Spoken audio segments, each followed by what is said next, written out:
Macmillan Audio presents Envy of Angels, a Sin du Jour affair, by Matt Wallace.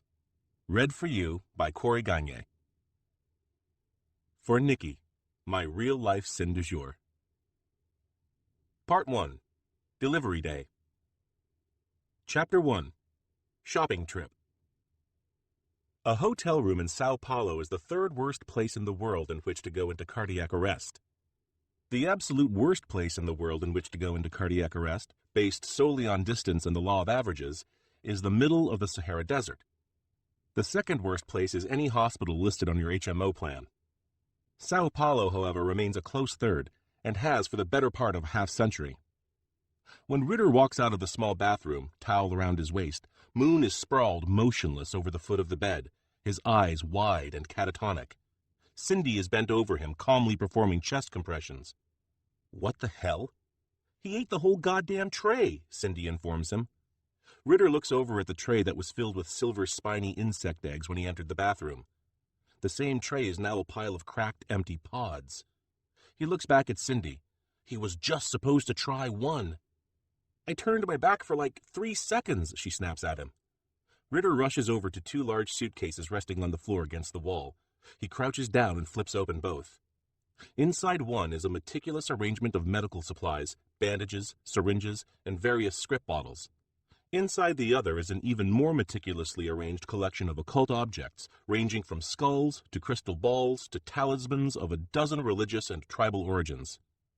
Is it a physical reaction or a mystical effect? He asks over his shoulder. His heart's failing. Ritter nods. He roots through their traveling emergency room and comes up with a shot of adrenaline sealed in plastic and a portable defibrillator. Returning to the bed, he removes 2 adhesive strips tethered to the device's control box by wires. Peeling off their yellow lining, Ritter attaches them both to Moon's slight chest. He watches the power bar, a series of red tabs slowly converting to blue as the defibrillator charges. It's 4 red tabs away from full charge when someone begins steadily and forcefully knocking on their hotel room door. What the fuck now? Cindy explodes. Ritter silently hands her the control box and steps off the bed. He's less than 3 feet from the door when it busts its hinges and comes toppling down onto him, flattening Ritter to the cheaply carpeted floor.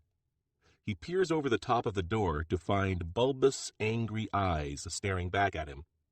A 6-foot praying mantis is perched on the battered-down wooden slab, and it is pissed. Cindy drops over the side of the bed, ready to pounce on the gargantuan insect. Stay there, Ritter orders her, and she halts in her tracks instantly. Don't let Moon fall out. The mantis swings its head up to regard Cindy. He can feel its weight shifting on the other side of the door, bladed limbs preparing to launch it at her. Ritter presses the flat of his fist against the side of the door, his mind creating a light-speed montage of memories from a summer he spent as a young martial arts student in his basement, mastering Bruce Lee's infamous 1-inch punch. His father called it a stupid waste of time. Neither of them, of course, would have ever predicted the career path that has led Ritter to this particular moment and situation. His fist punches through the cheap wood and grabs a handful of the creature's thorax. Its shriek is a chorus of nails being swallowed by a garbage disposal. Cindy hesitates for one brief moment, then leaps up onto the bed, jumping over Moon and grabbing the defibrillator's control box. It's 1 tab away from full charge. How the fuck did this thing track us here? Ritter yells out as he struggles to maintain his grip on the mantis. Cindy's eyes remained glued to the power bar. Maternal instinct? These things produce hundreds of clutches a fucking year. Yeah, who knew? The mantis swipes at Ritter's head, but he manages to duck back beneath the door just before the insect shreds a 2-foot expanse of carpet. I don't hear Moon not being dead, he shouts at her. In a second. Cindy waits. The last tab on the power bar turns blue. The defibrillator is fully charged. She jams her thumb against its large orange button. Moon's pasty, frail body jumps. He exhales. He coughs. His eyes open. That was some good shit, he croaks. Meanwhile, the splintered door ceases to thunder and crash atop Ritter's body. He realizes that's because the mantis has stopped thrashing atop the door. The insect's severed angular head bounces off the carpet a foot from where Ritter is sprawled out. Hera pulls the door off of Ritter with one hand covered in brown, syrupy sludge, holding the slab up against its battered frame. Ritter lifts his head to regard the stoic giant. "Did you get the Salgadinos?" he asks. Hara nods, holding up the paper bag filled with the fried doughy snacks in his other hand. "Oh, sweet," Ritter says, and his head drops back onto the torn-up carpet. He closes his eyes. A few feet away, he feels more than he hears Cindy's booted feet touching down on the floor. Ritter opens his eyes to look at her, upside down, sitting on the side of the bed. She looks pensive. "What?" he asks expectantly. She shakes her head. "What?" he demands. "I don't want to be the one to say it." "You never do." "We have to go find more eggs now." Ritter sighs, forcing his body to sit up. At least 3 of his ribs are cracked. How bad does Bronco really need these things, you figure? Bad enough to expense this whole trip without bitching. He looks over at the head of the mantis. Ritter reaches out and flicks one of its bulbous eyes. "I hope you have a sister," he says. Chapter 2. The Call. Lena watches Darren pour rum into the batter for what should be half a second at most, and turns into a full 5, which in booze-pouring terms might as well be an eternity, particularly in the case of 101 proof Jamaican kick-ass. "If you want to get shwasted, we can just drink, you know." "Well, this is the therapeutic part," Darren explains as he begins rapidly stirring the batter into dough. Lena reaches over and snatches the rum bottle from the spot on the counter where he set it aside. "Right," she says, taking a drink and immediately making that "I've just poisoned my face." He's standing in the kitchen of the apartment they share, while she sits at the bar separating it from their living area. It's a modest place. Crack-hole was the word she'd used to describe it when they walked through it for the first time. But they fixed it up to the best of their abilities, and they keep it clean. It's theirs, and they've always been proud of it. They'd known each other in high school, although they weren't close. But there was a mutual respect and recognition that neither of them really fit in. After high school and 3 years of studying abroad, as Lena refers to it, she decided to go to New York and try to break in as a chef. Darren had spent those intervening years in culinary school and was ready to head east himself. Lena contacted him after reading his post about it on Facebook, and the two quickly found they had all the important things in common. They never really talked about sharing an apartment. Darren simply told her he'd keep an eye out for her as he vetted places for himself. 3 months later, they were carting the few boxes of their meager belongings up the 3 flights of stairs to a 2-bedroom unit in Williamsburg. Theirs is a vaguely bohemian Brooklyn neighborhood populated by a large number of very chill Ecuadorians. Darren begins forming pieces of dough into long, thin twists and arranging them on a baking sheet he's greased with butter. Lena continues to watch him dubiously, taking more careful sips from the bottle. One of the characters in Darren's favorite series of novels about chefs makes cheese straws when they're nervous. Darren has borrowed the habit. "You're going to have to call them eventually," Lena reminds him. "I know," Darren says quietly as he slides the baking sheet into a preheated oven and slams the door closed. Them are Darren's parents. It's a concern with which Lena has no ability to empathize. She has a mother in St. Louis she checks in with a few times a year, more like acquaintances than family. She hasn't spoken to her father, who does not live in St. Louis, since she turned 18. Darren's parents, on the other hand, call him twice a week like clockwork, the both of them, on speakerphone. They're relentlessly upbeat and supportive, but sometimes more invested in Darren's daily life than even he is. Sometimes, to Lena, the calls sound more like he's being interviewed than talking to his family. "We can keep looking," she offers. "For what?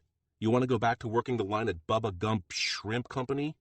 No high-end restaurant in the city is going to put us on. That's what blackballed means, Elle." "We could try Jersey." Darren stops forming the next batch of cheese straws and shoots her a look that asks why she'd insinuate such a nasty and disparaging thing about his lineage. Lena snorts laughter into the mouth of the bottle before taking her next tentative swig. Darren's iPhone begins playing Eddie Murphy's immortal pop classic, Party All the Time. Darren often says the ringtone is the gayest thing about him. Lena always corrects him by saying it's the second gayest thing. Darren picks the phone up off the counter and reads the number. "Shit," he says. "It's a city area code." Lena's eyebrows inch up. No one they know with a New York City area code is still speaking to them. He puts the call on speaker for them both to hear and answers cordially. Darren Vargas. What's up, Darren? This is Byron Luck. I'm the executive chef of Sin du Jour. Darren quickly mouths the latter name at Lena, who can only shake her head. I'm sorry, I'm not familiar with your restaurant. Is it in Manhattan? We're actually a private catering and event company based in Long Island City, at least until the developers come for us with a big-ass check and a wrecking ball. It's amazing where folks want to live these days. Darren and Lena both laugh genuinely. Whoever the chef is, he has a confident, easy way about him, although he sounds busy and preoccupied in the way executive chefs always are. Is... a pause. Lena Tarr there. You guys room together, right? They trade more confused looks above the phone. Yes, she's right here, actually. You're on speaker. Hey, Lena. Hey. So, are you two a couple? No, Darren says quickly. We're just roommates. We've been friends since high school. Oh, cute. Look, I find myself suddenly short-staffed with a massive event coming up. We're actually already prepping for it. I could use both of you on the line tomorrow, if you're available. I'll need you for at least a week, maybe more. Neither of them can believe the offer he's just made, and it shows on their faces. Wow, that's crazy. If you don't mind my asking, not that I'm not, or we're not, interested, we are, but how did you get our names and my number? Tony told me about you guys, Luck explains easily, completely unruffled. He said you're top hands. He said you got a raw deal over at that shiny splooge factory you were fired from. Porto Fierro or Fucco or whatever. They both grin at his description of their former place of employment, and at the mention of Tunney, the ancient dishwasher with whom they shared their only good times there. You worked with Tunney? Darren asks. He worked for me once upon a fucking time. Excuse me, Lena chimes in. Are you Bronco, Luck? It's mostly just Byron now, he answers without hesitation. But yeah, I was. Again, once upon a fucking time. Lena appears genuinely stunned. I'm sorry, but I thought... You thought I died? Yeah. Sorry. Don't worry about it. I did. Briefly. So, are you up for it? The both of you? Tunney told me what you were making. I'll put a cherry on top of that, say 20%. Darren and Lena regard each other, but there's really no discussion to be had, silent or otherwise. Yeah, absolutely. Darren seconds that. Yes, sir. Good. I'll text you the address. I need you here at 6. If you're late, you're not on my line. Together, yes, chef. That's what I like to hear. See you both at sunrise. He ends the call. They're silent for a moment, both processing the abruptness of what's just happened. Then Darren says, Who the fuck is Bronco Luck? You don't remember? He had all those gastropubs when we were in school, Dead Man's Hand, and his restaurant here was called the Monkey's Paw. He was, like, famous. Sort of Bobby Flay meets Guy Fieri, only less douchey? Yeah. I wasn't keeping track of shit like that back then, I guess. What did he say about dying, or what did you say? That's what I remember reading. He was presumed dead. His restaurant closed, the pub chain got sold off and turned into Applebee's or whatever the hell. Jesus. Yeah. I mean, it's a catering company. In Long Island City, Lena adds. In Long Island City. Still, catering. Dude, we got a new job. We did. You're right. Lena suddenly climbs over the table and seizes Darren around the shoulders. I don't have to call them, he practically screeches, spinning her. When they're done reveling, Darren looks around at the baking fallout all over the counters and at the hot oven. What am I going to do with all this shit now? He asks. Lena shrugs. Landlord? Darren shrugs back. Fuck it, we're employed again. Yeah, hey, what did he say the place is called? Chapter 3. Sin du Jour. The place they're looking for is a 3-story rectangle of dusty red brick piled on the corner of an obscure industrial block far from the nearest residential building development. They're becoming a plague, it seems. Circling it in Darren's beat-to-shit Dodge Neon, they missed the building twice before finally spotting the small faded sign bolted above the front entrance. It's not exactly what they expected from a former celebrity chef. The logo features a decadent piece of chocolate cake with cartoon limbs and a smiling cartoon face. Sin du Jour Catering and Events is stenciled around it in a trying too hard to be elegant font whose letters are peeling from age. They regard each other, Darren with trepidation and Lena with pure skepticism, which is usually how their reactions split from one another's. They're here, however, and they need whatever work is waiting inside this strange edifice. They've both come dressed for battle, toting their knife cases.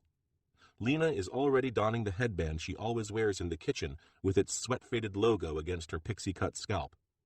Darren opts, when allowed, to tuck his own messy black locks under his Lucky Taft High Falcons baseball cap spun backward. "Maybe it's some kind of new reality show," Darren offers as they approach the front doors. "You know, find young, hot, down on their shitty luck chefs and bring them to some weird-ass building in the middle of nowhere and surprise them. I notice you tossed hot in there." "I was talking about me." Of course. Of course." They both laugh, and it helps ease the tension and delay their fears long enough to walk inside the building. The lobby of Sin du Jour is the exact opposite of its facade. It's modern, expensively decorated, and meticulously kept. Lena's immediate thought, albeit absently, is that the outside almost seems like camouflage, an odd choice for a business serving such a competitive industry. They are met with a circular reception desk lacking a receptionist. A broad picture window behind it looks out onto a stone courtyard that must exist in the center of the whole structure. Lena and Darren idle in the lobby, unsure of what to do next. It's not as if they can ring a bell for service. They mill about for a while, each anticipatory moment agonizingly drawn out. Darren conspiratorially peers down the long hallway leading off from the lobby, but chickens out short of actually stepping down it. He feels Lena judging him with her eyes, so he doesn't look at her. Thankfully, they begin to hear voices growing louder and moving in their direction. They soon realize it is a single voice accompanied by the loud, steady clacking of heels on floor. A tall, lithe woman appears from the deep hallway beyond the empty reception desk. She's wearing a very smart Chanel knockoff suit and what must be $300 worth of high-end makeup and grooming products. On her left ear is affixed what must be the tiniest Bluetooth ever conceived by man. She looks more West Coast than East to both Lena and Darren, right down to a perfect tan. That's when they notice the small, fleshy growth that covers most of her left ear. Darren and Lena both find the floor suddenly fascinating and proceed to study it thusly. "I'm not producing a high school prom on Staten Island, Rico," the woman says, continuing her conversation from the hallway. "This is an extremely important diplomatic function, and the onus to remember that is yours. Now get it done." She taps her Bluetooth without waiting for a reply, and although she was standing in front of them both for the last 10 seconds of the call, she only now acknowledges their presence. "You must be the replacement cooks," she says with a businesslike smile. Darren and Lena have used the time to discern how to look at her directly without focusing on her other ear. Well, mostly figure it out anyway. Yes, I'm Darren. This is Lena. It's a pleasure to meet you both. My name is Jet Hollinshead. I'm the event coordinator here. Welcome to Sin du Jour." They all shake hands. "Byron was right behind me." Jet glances behind herself, confused, before looking back at them. "We really appreciate you coming on short notice."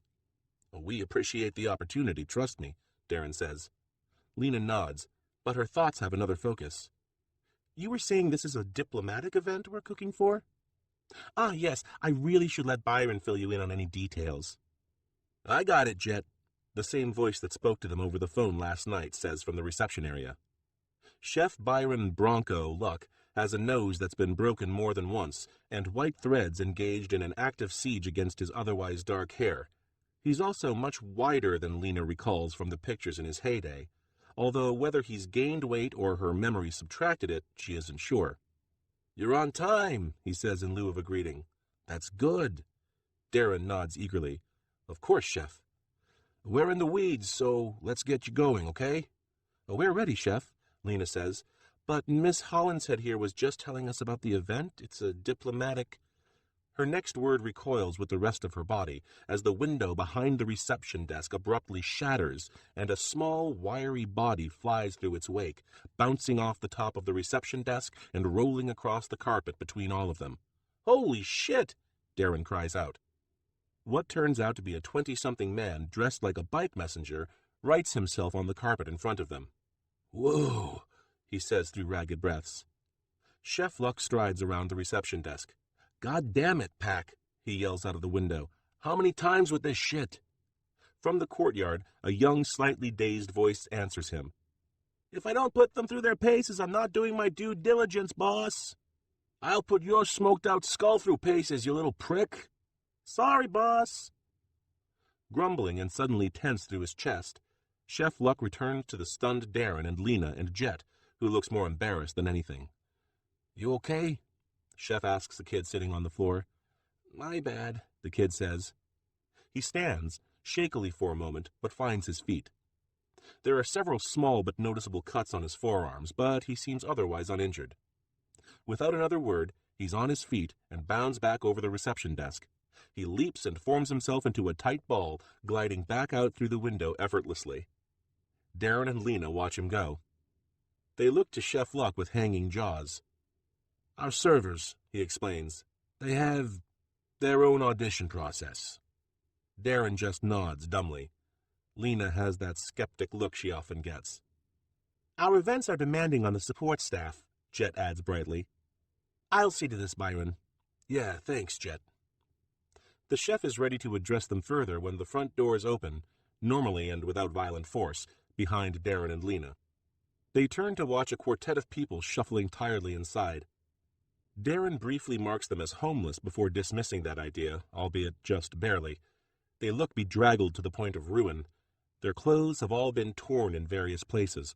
Their faces and hands are smudged with some kind of dirt or muck, and several of them wear bandages over seeping wounds. A small, mousy-looking man with his shirt ripped open is leaning heavily on one of the largest human beings either Darren or Lena has ever seen. The giant is holding the control box of what looks like a mobile defibrillator, while its pads are stuck to the mousy one's almost non-existent chest. Standing in front of them are a muscular woman with her tawny hair fashioned into cornrows and a hard-looking man with the end of a lit cigarette dangling from his lips, who might be terribly attractive if he weren't currently so unkempt.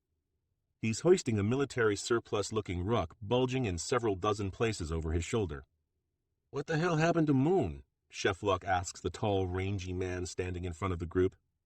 The man just shakes his head, the half-burnt cigarette bobbing side to side precariously. "Okay, then," Chef says. "As long as he's good."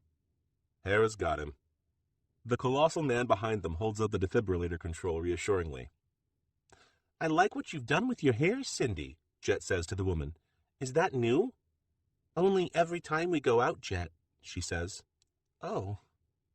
The unshaven man looks at Darren and Lena, then at Chef Luck. "Newbies?" he asks. Chef nods. The man nods in return. He motions to his fellows, and they all collectively file out around Darren and Lena without another word or glance. "That was Ritter, our steward," Jet explains a little too quickly. "He's head of our stocking and receiving. I believe they were picking up some supplies downtown, special ingredients for our current events menu, you know." "Right," Chef says. "It's a dangerous part of town, that farmer's market." He jerks his head at Darren and Lena. "You too, with me." Chef Luck doesn't wait for them. He turns and begins striding back up the hallway from which he first appeared. They're left with no time to process any one of the several freakish events they've just witnessed, let alone all of them together. They exchange a brief look whose implication is that their rent isn't any less due because of those events. They rush to catch up. As they walk through the halls of Saint du Jour, a small brindle and white shih tzu, chewing on a chicken bone, scurries around Chef Luck's legs and bounds between Darren and Lena. "Is that your puppy, Chef?" Darren asks, a little more excitedly than he probably would have liked. "No, it's a damn stray one of my people took to feeding this morning." "Is that sanitary?" Lena asks. "Not even a little, no. I've told my crew to keep him out of the kitchen. You two do the same." Darren shoots her a look. "I thought you liked dogs." "I like hounds. Shih Tzus are like Ewoks with underbites." They're not sure, but ahead of them it sounds like Chef chortles. They pass a tall, wide arch through which looks to be the main Saint du Jour kitchen. There are at least half a dozen cooks busily attending the gleaming state-of-the-art equipment. Darren and Lena's natural instinct is to stop and linger, but Chef Luck never breaks stride, never even slows down. They snatch a moment's pause and several brief glances before rushing to catch up. For the briefest moment, Lena makes eye contact with what is noticeably the tallest cook in the kitchen. She only has time to notice one thing, that his 5 o'clock shadow is hours too early and also too light to be left over from the day before, which means it's a look he cultivates. It strikes her he has the exact opposite air of Ritter, who looked to have earned every bit of his disheveled appearance. She immediately files the cook's image under asshole in her mind and moves on. Chef Luck leads them into what looks to be a small test kitchen away from the main action of the catering prep. They immediately take note of 2 large pineapples resting in the center of side-by-side cutting boards on the nearest workstation. "It's audition time, kids," the chef announces. "I thought we had the gig," Lena says. "I said I needed you, and for how long, and I do need you, but only if you can hack it. This isn't Porto fancy fuck. This here is being in the weeds from dawn till dusk, every day, all day." "We drove all the way over here from Brooklyn, Chef," Darren says, more pleading than insisting. "If you blow the audition, I'll cover your gas and pay you out for the day in full. Fair enough?" Darren looks to Lena. They both nod. What other choice do they have? Chef Luck places his fingertips atop the counter between the cutting boards. He looks down at the pineapples. "I need you to process and then brunoise these fuckers. And I want to see symmetrical cubes, too, all the way through." "Okay," Lena says immediately and with a resolve directed at her rather than him. "In 60 seconds or less," Chef adds heavily. That detail of the audition might as well be a gauntleted fist socking them directly in their guts. "That's impossible," Darren says with no attempt to mask his feelings. "Yeah," Chef Luck says blandly. "It is." "But," he begins, "you need 3 things to work here. Ungodly speed and even more precision. This is the best test of both. Not to mention most of what you'll be doing is prep work. We slam it out here in volume, but we slam it out perfectly every time. That's the standard. If you can't meet it, I can't use you." "Those are actually only 2 things," Lena points out, more pissed off than fearful of losing this opportunity. "You only listed 2 things." "Yeah, well, you don't need to worry about the 3rd thing. You're just filling in for a few days. So, do you want to skin your knives, or do you want gas money in 1 day's pay?" Darren might have thought about it if Lena didn't immediately unzip her case and select a large kitchen knife. With a deep sigh, he does the same. "Okay, then." Chef Luck steps away from the cutting boards. He removes an antique stopwatch from his pocket. Lena and Darren step in front of their stations. The Cin du Jour chefs have begun filtering into the test kitchen, lining the walls, watching and whispering to each other. They're all grouped around 5 o'clock Shadow, who looks to be their foreman, whether it's self-appointed or otherwise. Lena notices for the first time that there are no women among them. "Don't look at them," she instructs Darren under her breath. "Nothing exists but that stupid fucking pineapple in front of you." "Yes, Mom," he says, but his voice is shaky. "I don't mean to interrupt your conversation, kids," Chef interjects, "but I just started your time." "Son of a bitch," Lena practically growls. Laughter from the line of cooks standing against the wall. They attack their pineapples. Lena's knife skills outmatch Darren's. There's also a military precision and discipline in her every movement. Darren is technically gifted and precise, even meticulous to a fault. But it makes him noticeably slower than her. He was sweating before the clock even started counting down, and within 20 seconds he looks like the CIA is interrogating him. They get their pineapples broken down at almost the same times, but when they begin to brunoise, Lena takes an immediate and decisive lead. It's not a terribly complicated process. It's basically cutting something into small uniform cubes. Doing it both fast and well, however, is a particular challenge. Fortunately, challenge has defined so much of Lena's life, it has become what she lives for, in large part. At 45 seconds, Lena slams her knife down on the cutting board and takes one cat-like step back. "Done," she announces. One of the chefs standing against the wall, a younger West African man, whistles for her triumphantly. Her focus immediately shifts to Darren's station. He's not going to make it. He's processing one large chunk and still has another set aside he's yet to cube. Lena doesn't think, doesn't consider, and doesn't hesitate. She steps back up to the station and swipes her knife from her own cutting board. She grabs Darren's final chunk of pineapple and makes 6 cuts with her knife. The last tiny cube falls away from each of their chunks just as Chef Luck announces, "Time!" Lena slams down her knife for a second time, stepping back. Darren steps back as well, but he's still holding his knife in a trembling hand. None of the other cooks react. Chef Luck folds his arms across his mountainous chest and paces around them, examining their work. After an unnecessarily long time, he turns away from the station to face them. "That wasn't the challenge." Lena is ready for him. "You said both had to be brunoised in 60 seconds. That's all you said." Chef looks down at Darren. "You didn't finish, Vargas." "We did," Lena insists. "I can speak for myself." Darren practically hisses at her. Chef is waiting on him. "Well?" Darren thinks for a moment and then says simply, "We finished, Chef." Chef Luck stares down at Lena. "And if I say you're in and he's out, then we both go home." Chef Luck shifts his heavy gaze back to Darren. "And if I say I don't like her attitude, so you can stay?" "We came to work together, Chef. We're going to leave together." Chef Luck nods. "All right, then. Call me Bronco." He doesn't shake their hands or clap them on the back, but it's clear they've passed this small initiation, for whatever it's worth. There's also no applause or further show of approval or support from the other cooks. "Was that the third thing we need to work here, Bronco?" Lena asks. "What? Teamwork? Hell no. Like I said, don't worry about the third thing. Just do as you're told." "Yes, Chef." He nods, motioning them over to another station. There's an array of appetizers spread out on the counter, forks resting beside each. "This is what you're going to be doing. We need 300 of each of these. Give them a tasting." Each of the 4 small dishes in front of them is beautiful to look upon. They both recognize the first 3, more or less. "Dive in," Chef instructs them. They begin by sampling mini oxtail taquitos covered with the absolute hottest mole negro either of them has ever tasted. Chef can't help laughing at their teary-eyed, red-faced reactions. "Yeah, we call that brimstone mole," he explains. The second app is a tiny Korean short rib pizza with some type of sriracha-based sauce on top.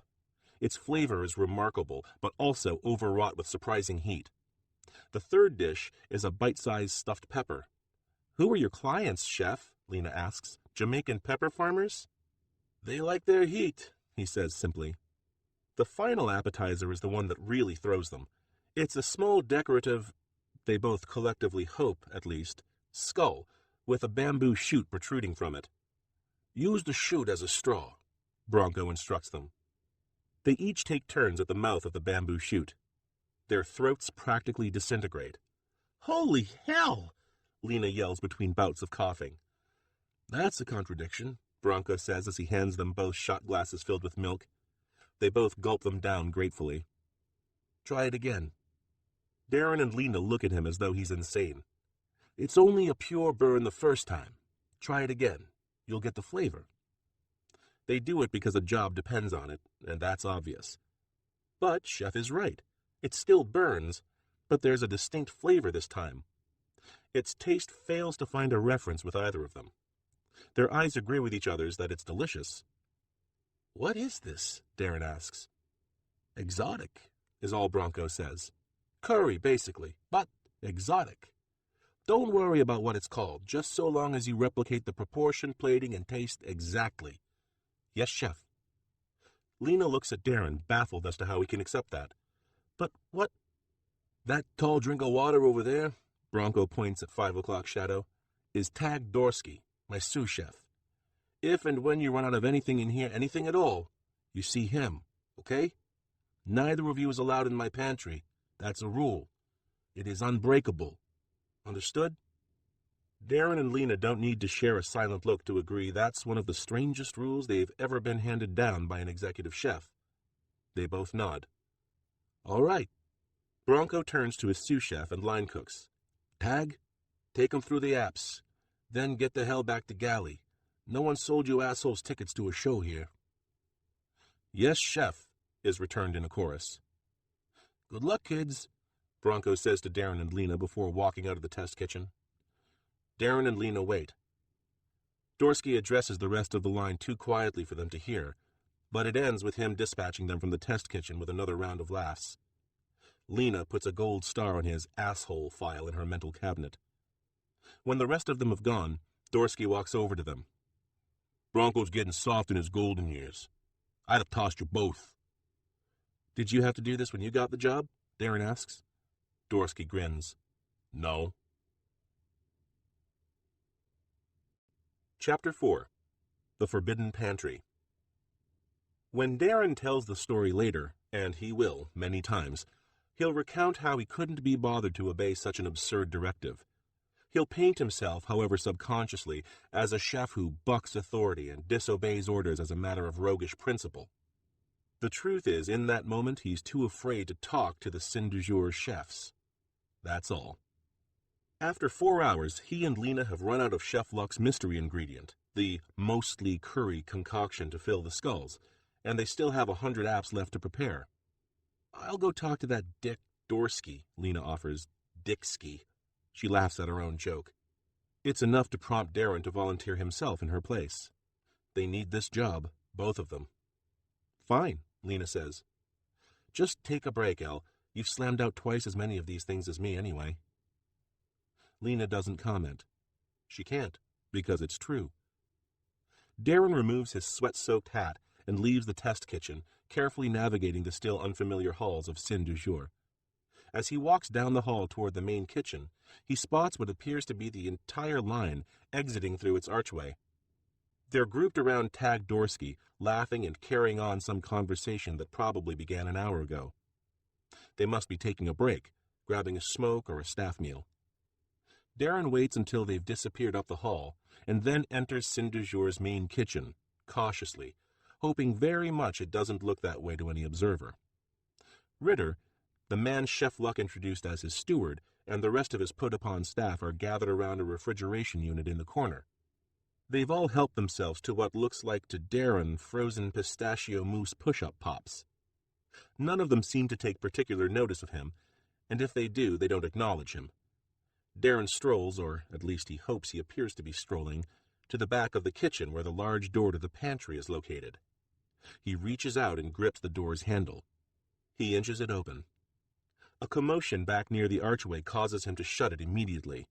His pulse races and his heart pounds, thinking the line cooks have returned from their break. But it's only two of the servers, a young, skinny, stoner-looking kid and an old man. They're sneaking that Shih Tzu into the kitchen. Darren realizes they're stealing food for the stray dog that appears to have become the staff's unofficial mascot. They don't seem to notice him either. It doesn't stop their presence from locking Darren's limbs. He suddenly realizes how pathetically he's behaving, how frightened and how ridiculous that is. He thinks about how Lena would judge him for it and how he judges himself even worse. Darren inhales deeply, pulls open the pantry door, and walks inside. He feels a brief, wondrous adrenaline rush as he closes the door behind him. It's followed by abject disappointment. It's just a pantry. All he did was walk into a kitchen pantry. Now he feels even more pathetic. Darren looks around at the racks of dry spices, the giant sealed tubs of flour and sugar and salt, and the array of produce and dry goods. He doesn't spot the missing ingredient from his and Lena's cold apps. Then he notices there's a murky plastic curtain on the other side of the space, separating the main pantry from another room. Darren wanders over, pulls the curtain apart, and steps inside. This time, he is the exact opposite of disappointed. He's also extremely confused. This doesn't look like a pantry. It looks like a curio shop. It reminds Darren of the weird ancient Chinese man's store from the movie Gremlins, where the dad finds and buys Gizmo. He thinks about the Monkey's Paw, Chef Luck's famous restaurant in the 90s, and how this is exactly the kind of space in which he might expect to find such an item sitting on a shelf. Darren moves slowly through the space. He begins to realize that what he's looking at must be exotic ingredients. His hands graze the surface of dozens of large eggs, a color and texture he's never before encountered. There's an entire basket of them. He finally spots the unidentified ingredients for their apps. They're resting between a clear plastic container of some type of pickled feet, larger and more terrifying looking than anything Darren has ever seen, and a bowl of what he doesn't want to believe are eyeballs. Walking toward it, his eyes are drawn to what looks like a large pickling jar on the middle shelf. The liquid inside is a sickly green, murkier than any pickling juice with which he's familiar. It's what is being pickled, however, that suddenly captures his full attention. Darren steps in front of the shelf and tentatively slides a hand behind the jar, inching it forward. What's inside looks whole, and was definitely once a living thing. He wonders if it might be some type of exotic fish, probably Asian. He identifies what he thinks is a sharp-looking fin. Then he realizes it's not a fin. It's a small bladed limb, and what he thought was a fish looks much more like an insect. Darren can't fathom what culinary use such a thing might have, and he's wondering now what the hell he and Lena have been cooking with all day, and who might want to eat a dish composed of elements like the ones surrounding him now. That's when Darren makes the mistake every second-act player in a horror movie makes. He leans into the glass to examine the specimen more closely. Its body turns on a dime within the viscous liquid, and a giant black eye seems to blink a million microscopic lids at him rapidly. Darren jumps back, his hand pulling the jar forward off the shelf. It tumbles all the way to the floor. It shatters. The thing inside, the living thing, begins flopping around on the floor amid glass shrapnel. The motion is very fish-like, despite the now irrefutable fact this is no type of fish Darren has ever seen on Animal Planet, but is very much like an insect from a B-movie about atomic radiation run amok. The flopping turns into shaking, and it's almost like a canine trying to shed the water from an unwanted bath. Darren's chef pants are sprinkled with the thick green pickling liquid from the jar. He's been inching back toward the curtain for the past several seconds, but he suddenly stops, transfixed by a new horrifying development. The creature is growing. Its head is bulging in convulsive spurts, each one leaving it a little larger in diameter. Its skinless body expands in ragged, breath-like motions. Its bladed limbs begin to stretch and stretch. They grow long enough to reach out and impale the lip of the third bottom shelf. The creature begins using the leverage to hoist itself upright. In seconds, it has become the size of a small child.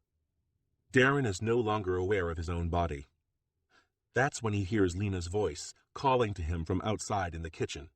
It tethers him back to the moment and himself, and he manages to slip through the curtain.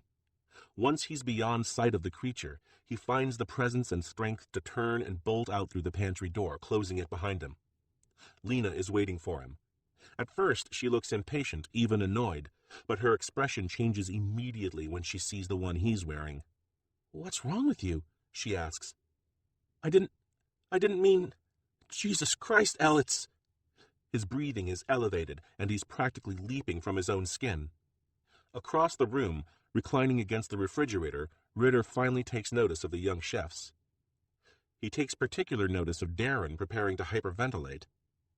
He walks over to the pantry as Lena grips Darren's shoulders and tries to maneuver him toward a more secluded area of the kitchen. "Darren, what the hell?" "You okay, kid?" Ritter asks, approaching them. "He's fine," Lena insists immediately, defensively. "Take it easy, all right? This place can be a little freaky on newbies." "I said he's fine." Darren shakes his head, trying to find the words to assure both of them it is definitely not fine, but failing to force them past his lips.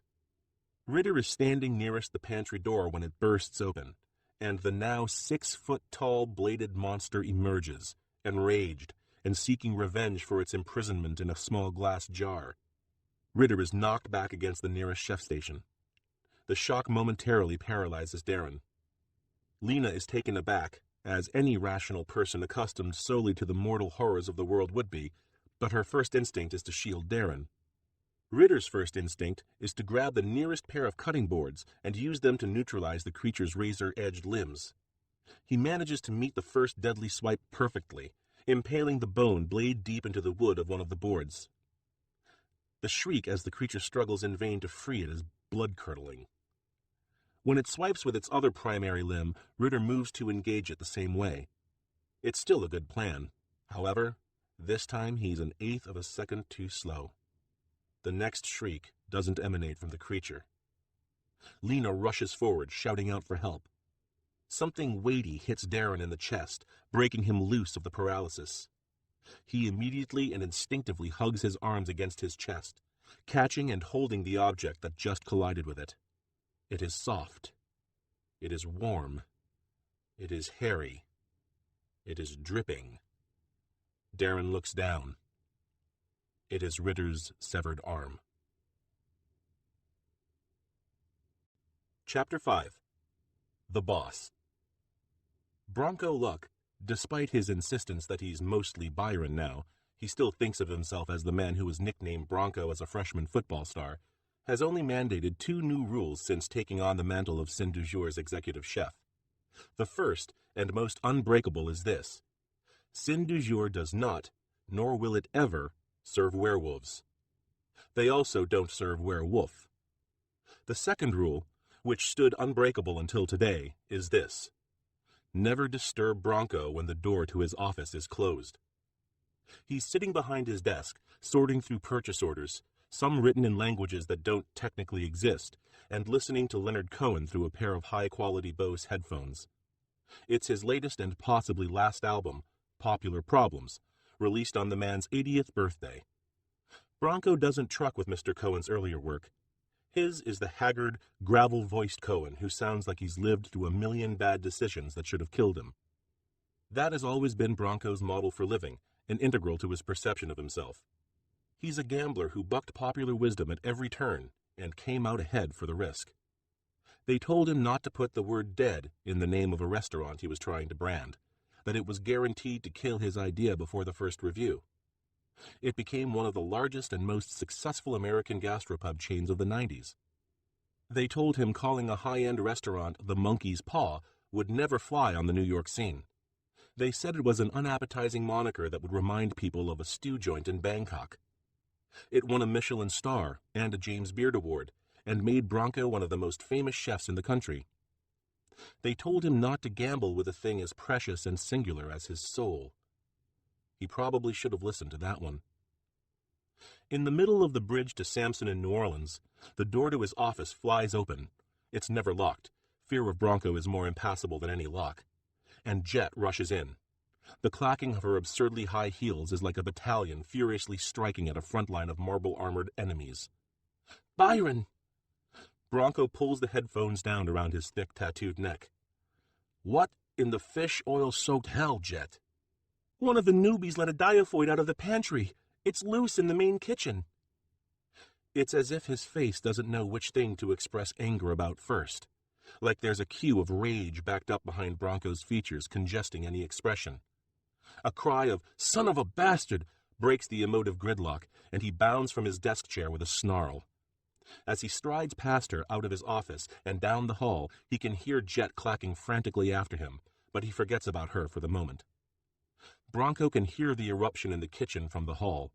He pauses just long enough to reach into a janitorial closet and pull out a long broom. As he nears the entrance, he spots the rest of his cooks rushing down the other end of the hall, Dorsky in the lead. "What the fuck is—" "Shut up!" Bronco cuts off his sous chef as he rounds the corner of the kitchen's archway. Chaos seems almost a quaint word to describe the state of the kitchen around them. It all escalated very quickly, as chaotic events often do. In one moment, Darren was cautiously venturing into the pantry, and in the next moment, a creature unlike anything that should exist in the real world, rapidly becoming a questionable concept for Darren, had invaded the kitchen, and Ritter was less unarmed for his attempt to corral it back into the cupboard. The scene that has evolved from that incident is unlike anything Darren could have imagined before entering the world of Sin du Jour. An ancient Navajo man and his granddaughter are chanting around an impromptu sand painting they've created out of all-purpose flowers spilled on the floor. A full chorus supplements their voices, echoing their chant. It's coming through speakers attached to the girl's iPod. From the snatch of brief, panicked conversation that preceded the event, Darren understands it is supposed to pacify the monster.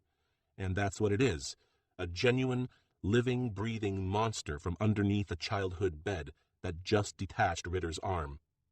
The mousy-looking tweaker called Moon has gone into cardiac arrest again and is groping for the control box of the defibrillator pads attached to his chest. The mountainous man who was in charge of the box had to drop it to help corral the monster back into the forbidden pantry. One of the busboys kicks the small, sleek emergency life-saving device over to Moon, who shocks his heart into beating anew for the 7th time that day. A sound like a gunshot rings out, but it's only Lena, who has just slapped Ritter across the face in an effort to keep him conscious. He's sweating and groaning and squirming against her knee as it braces his bloody stump of a limb against the kitchen floor. The fingers of Ritter's hand are still twitching sporadically as Darren cradles the severed arm. The Shih Tzu stray that's been trotting throughout the building all day is barking its head off in the corner. It's an absurdly cute, gruff punctuation to the yells of Cindy and Hera wrestling with the creature from the pantry, Ritter's pained noises, and the Native Americans chanting. The servers are standing on either side of the dog, passive and unperturbed. Darren doesn't know how much of that is the joint they're passing back and forth between dueling puffs. They both look like they're watching a bland sitcom, and even occasionally finding it amusing. Bronco ignores the chaos, the severed arm, the triage being performed on its owner, Moon shocking himself back to life, the barking dog, all of it.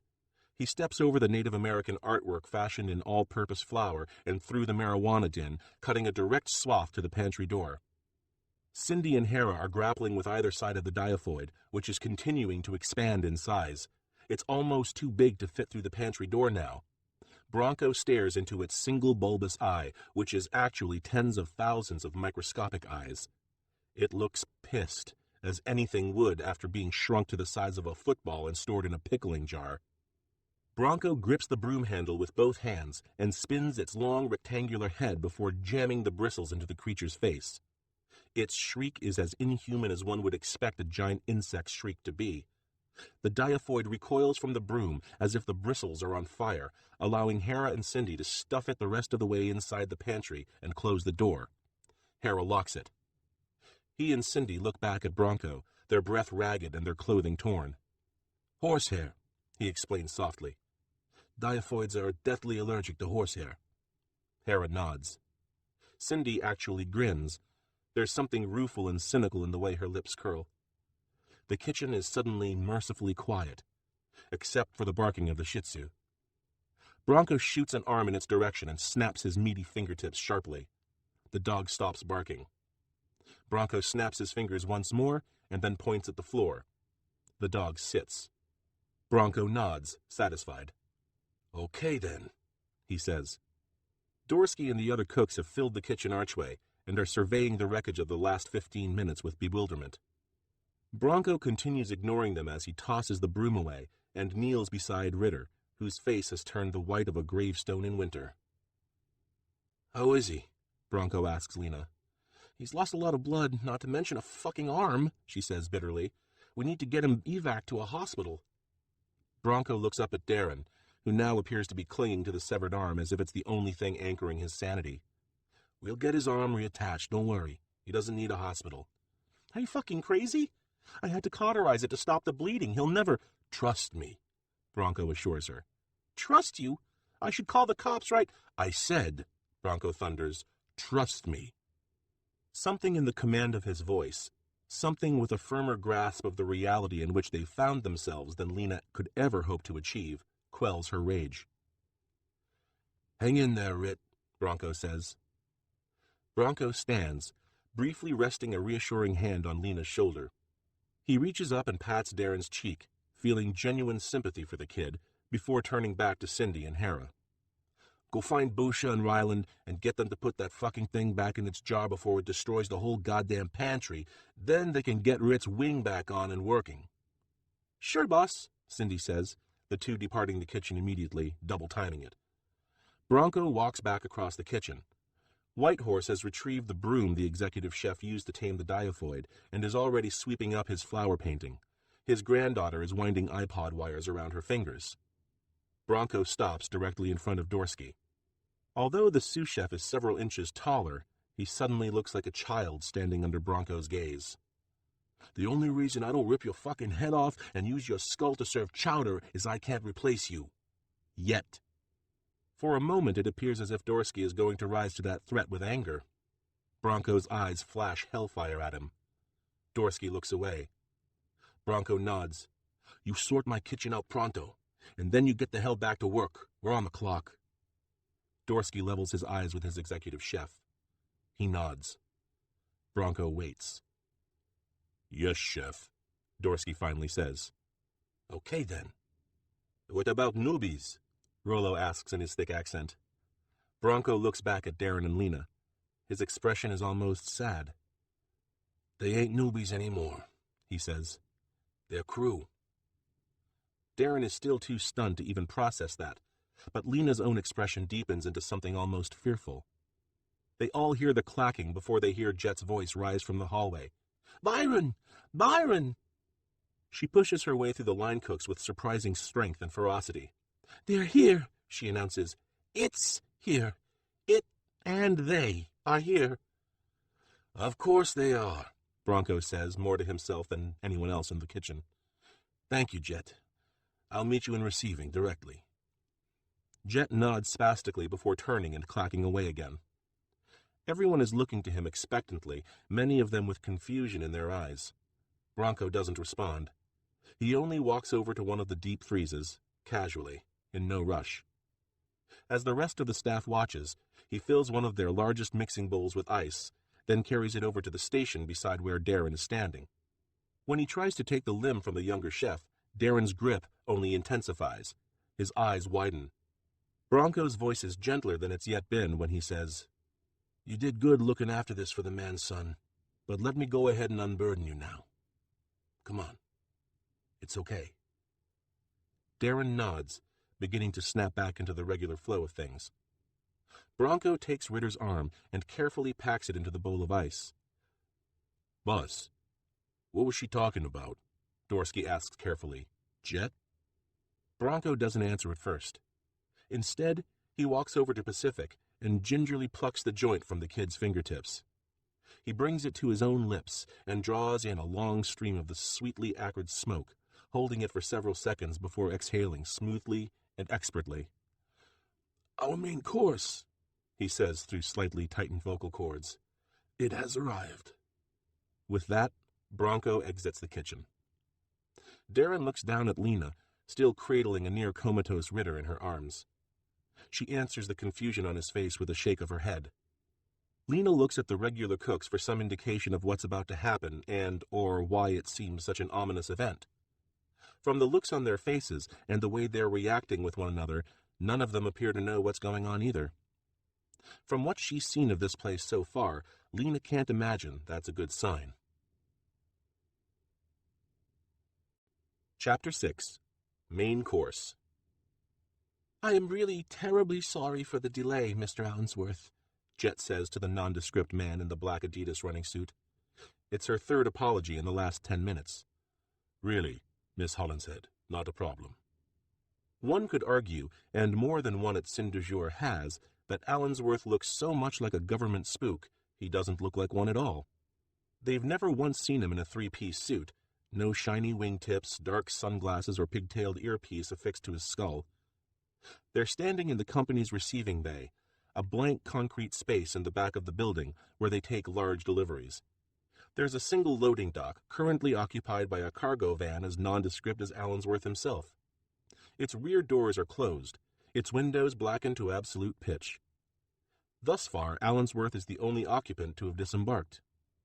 "I want to assure you, sir, that the company is sparing no effort or resource in the planning and execution of this event.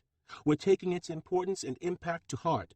The lighting design my team is constructing alone will—" "I don't doubt it will be tasteful and occasion appropriate," Miss Holland said. "We've retained Saint du Jour for more decades than I've been with the agency. You have never let us down before." "Oh, and we will continue that tradition on my watch. Mine and Chef Lux, of course." "Of course." "Speak of the devil and so on and so fucking forth," Bronco says from the receiving bay entrance. Allensworth strides forward, smiling cordially and extending a hand. "You're not the devil, Bronco. You lack the Tyrone power-like profile." "I guess you'd know," Bronco says as he shakes the hand of a man he's always been convinced could tell you exactly where and what year cyborg Hitler was finally killed. "You having problems today?" Allensworth asks. Nope, business as usual, which is to say our only god is chaos. I'll tell you, it's interesting you chose that metaphor. Why's that? Allensworth slips 2 fingers into his smiling maw and whistles sharply around them. The back doors of the cargo van swing open on cue. 2 large figures emerge from the darkness, both of them covered head to toe in what looks like modern tactical armor fashioned from obsidian rock. They each wear a draped hood like that of a medieval executioner, covered in arcane runes of a type that has remained undiscovered by human archaeology. In one gloved hand, each holds a small unadorned scepter. Their free hands reach inside the cargo van and grip an unseen object. When they draw it forth, it's a gargantuan domed serving platter, so large it could conceal a Shetland pony, resting atop a dais on wheels. It doesn't require refrigeration? Bronco asks darkly, as if he already knows the answer and doesn't like it one bit. I'd advise you to keep this particular protein fresh for as long as possible. Don't worry, I'm providing you with a full dossier. The attendants wheel the dais across the receiving bay floor until it rests less than 6 feet from Bronco. They abruptly swing the scepters in their hands, and each extends telescopically into a 4-foot staff. Bronco doesn't even flinch. They slide each pole through a ring worked into the base of either side of the platter's domed lid. They wait. Well? Bronco asks, trying to conceal his simultaneous impatience and hesitation. Allensworth, still smiling, flicks his chin toward the back of the receiving bay. Bronco looks over his shoulder to see the bulk of his staff filling the receiving bay entrance. Every pair of eyes is watching the domed platter intently. Frowning, he turns his back to Allensworth and folds his arms across his chest, giving the man the slightest of nods. Allensworth motions to the ghastly attendants. The light spills out before any of them have seen the first sign of her. Later, they'll describe it as white light, ghostly white, despite the truth that it has no real color.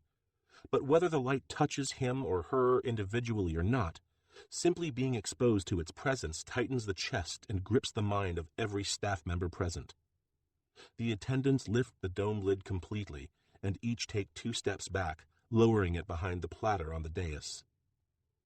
There isn't a single grain of doubt in a single one of their minds as to what they're looking at, despite its lack of resemblance to anything they've ever seen depicted in human art over the last 2,000 years. It's an angel. It is a genuine, living, fallen-to-earth angel of God. We rigged up a binding spell to keep her on the trolley there, but your people can pass back and forth through it with no problem. It's new. I mean, it's old. Ancient, actually, but, well, you get it. The man is speaking so casually, as if this were the most normal exchange in the world to be having in the loading dock of a Manhattan catering company. We'll expect you to use every part during service, of course, Allensworth says casually.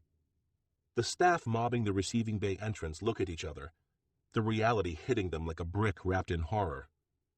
Bronco simply nods again, his expression hard but undisturbed. You should feel honored, Bronco. Human hands have never dressed such a specimen before.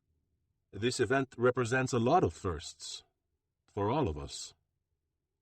Most of its body is obscured by the epic wingspan curled around its form, but a sleek, hairless head rises above one feathery fold. Bronco's gaze meets a large oval eye as black as the heavens before they were touched by the spark of creation. Bronc? Allensworth asks. Are we all good? Bronco is the furthest from good any mortal man has ever been. Yeah, he says. We're good. Part 2. Test Kitchen. Chapter 7. Second Interview. It helps if you think of it kind of like the National Geographic Channel, Bronco says. Lena and Darren are sitting in his office. Lena is robotically working her way through a second mug of the coffee spiked with cognac Chef Luck offered them both after ordering them into the chairs arranged in front of his desk. Darren is still nursing his first and untouched mugful, looking as pensive as an altar boy in a confessional line. National what? Lena asks Chef in the breathless wake of a long gulp. You know, you watch the National Geographic Channel and you see maybe some gigantic spider from the Amazon, and it ain't anything you ever imagined existed in the world. It looks like something from science fiction, but it doesn't throw your whole self into upheaval, you know? You accept it. It isn't unnatural, just unexpected. The things you've seen today are kind of like that. It helps if you put it all into context, I find. Darren actually nods at this. Lena's head snaps around to shoot him a look that could wilt petals made of steel. He looks back at her and shrugs, still wide-eyed. Lena tips the mug in her hand and drinks down the last few ounces of booze-infused Colombian roast. She exhales like a drowning woman breaking the surface of the water. Then she stares at Bronco. She says, "What the fuck are you talking about, Chef?" Each of her next words rises progressively in volume and intensity. "Are you out of your mind? Is everyone here fucking whacked in the head? Is this some kind of sick fucking rib on us or something?" "Lena," Darren hisses at her. "No, fuck that. I had to field dress a man's stump like we just drove over a motherfucking IED, but it wasn't a roadside detonation. It was a monster that came out of a jar in the forbidden pantry from hell. And then, one of the men in black delivers a angel," Bronco says deliberately. That word spoken aloud and with conviction seems to deflate Lena's rage immediately. It's replaced by a deep sulk. "Bullshit," she mutters into her cup. Bronco stands, pushing his chair away and striding slowly around his desk. He sits on its edge between them, folding his thick arms over his thicker chest, and looks down on them like the good-hearted high school principal trying to reach a pair of troublemaking freshmen.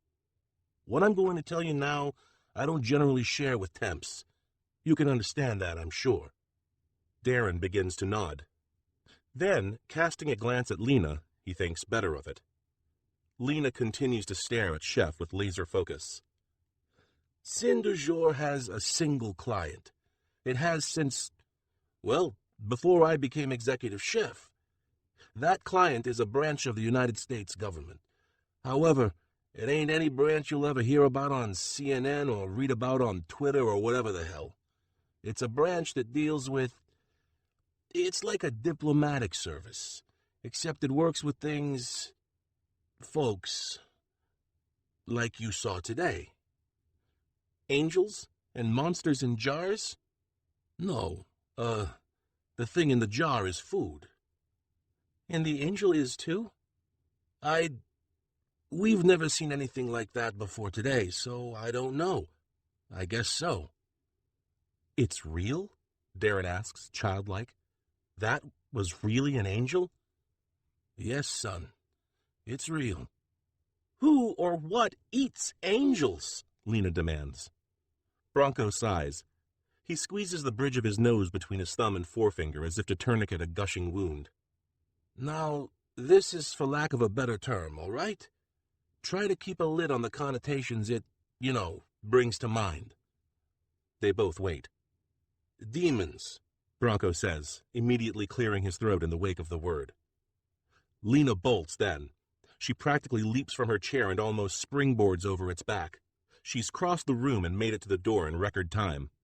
When she opens it, Lena finds the entire staff of Sin du Jour standing out in the hall, staring at her. She closes the door just as quickly.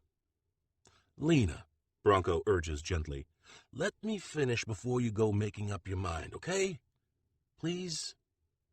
Her heart and brain are racing each other on 500-mile-an-hour rails. "Please," Chef repeats more firmly. Lena eases back over to her chair, although it's obvious her brain is still working overtime. "There are groups, races, of folks you'd only know from stories. They exist, they ain't from stories, and they live and work, and they're just folks, here, among us. The government knows about it, keeps it under wraps. They negotiate with them to keep the secret, keep the peace. It's like a diplomatic agency. It's just one you don't hear about because that's the whole point. We contract with them. And demons are one of those groups." "Like, from hell?" "Sometimes. And sometimes from Park Avenue." "And you feed them?" We cater events for Uncle Sam. The one we're preparing is a banquet for two rival clans who just signed some big treaty. This shindig is to help seal the deal. It's important. It helps stop a war that could spill onto human streets. It's a good thing, believe it or not. 2 clans of demons. Yes. What were we prepping? Darren asks. The apps?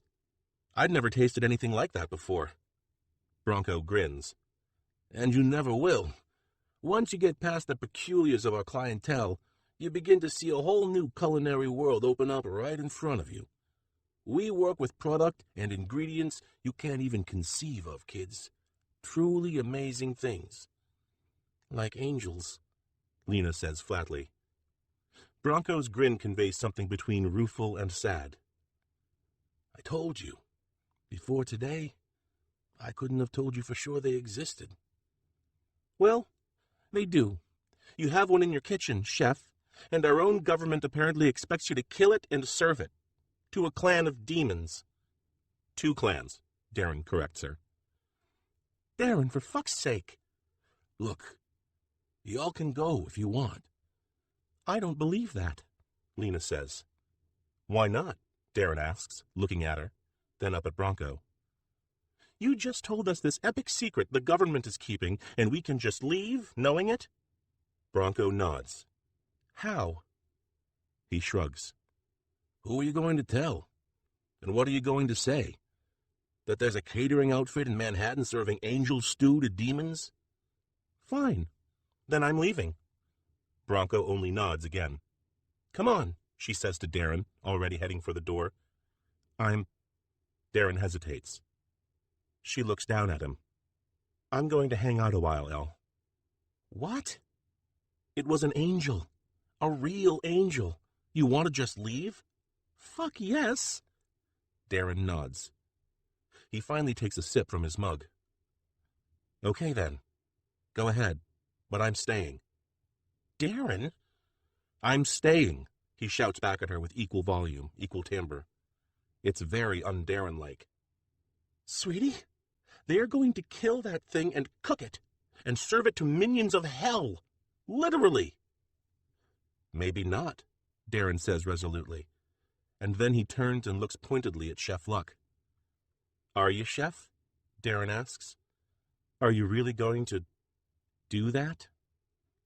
I don't know, son, Bronco answers, and even Lena can't deny the sincerity and tragedy in his voice. Darren nods. He looks up at Lena. I'm staying, he says with finality. Lena practically vibrates, but she's not going to leave a man behind. In the end, all she does is push a single word through her teeth. Fine. You can go if you want, Darren assures her. It's okay. I'll understand. She shakes her head. Lena knows if she tries to say any more, she'll scream it. But she doesn't move. You're staying too, then? Bronco asks. For now, anyway? Lena nods stiffly. Bronco grins anew. All right, then. You're both hired. For real this time. It takes a few seconds before Lena can be sure of her tone. Then she says, So, what are you going to do, Chef? About the angel, Darren adds. Yeah, about that. What are you going to do if you're not just going to butcher it? Bronco leans back in his chair. Well, now. Chapter 8. Staff Vote. The line crew of Sin du Jour, 5 of them, all stand against the ranges in the back of the kitchen.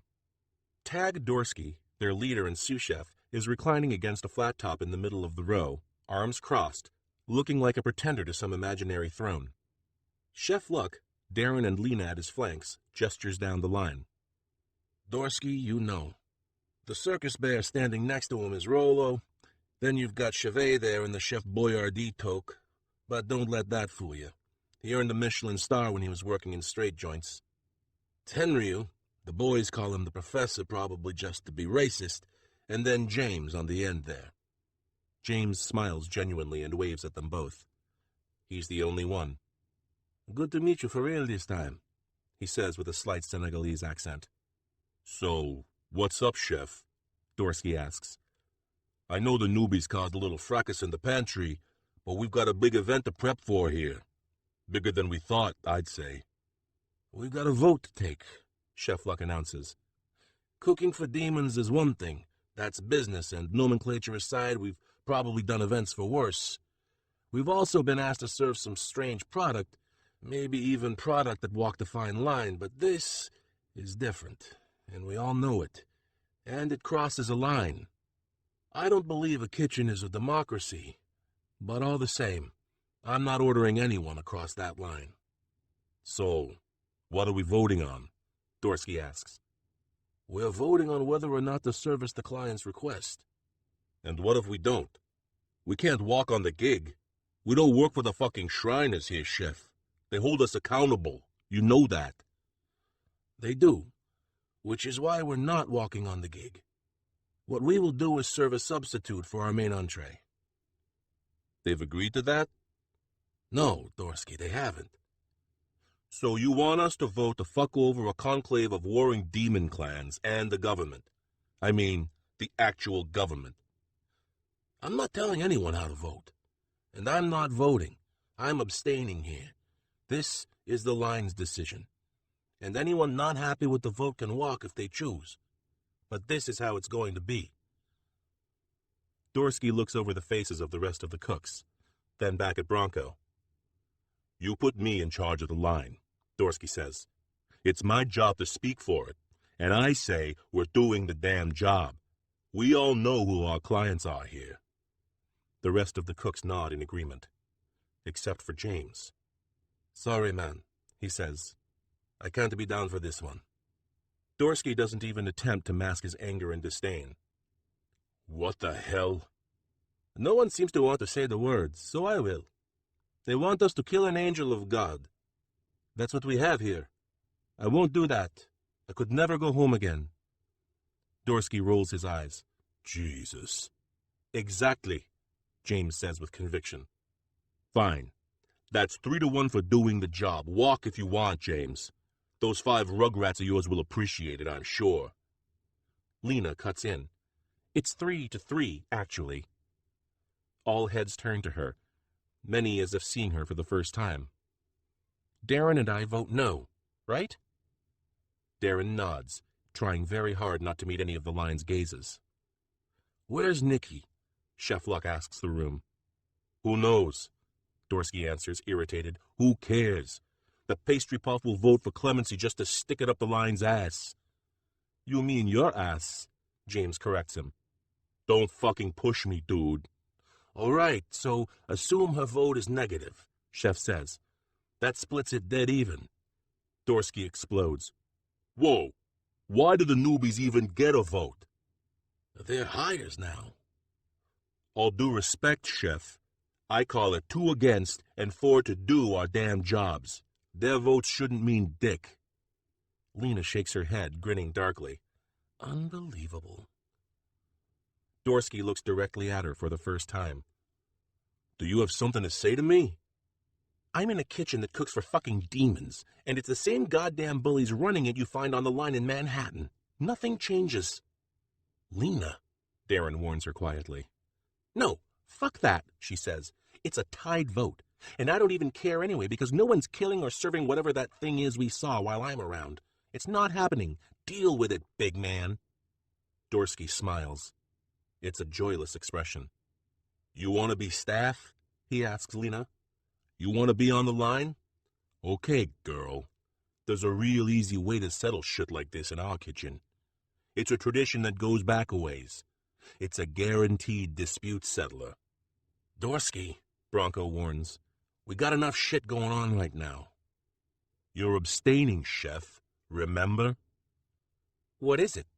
Lena asks Riley. Pissing for distance? Because I'm surprisingly good at that. No, Dorsky says, still smiling. But you will drop some body fluids. I guarantee you that, too.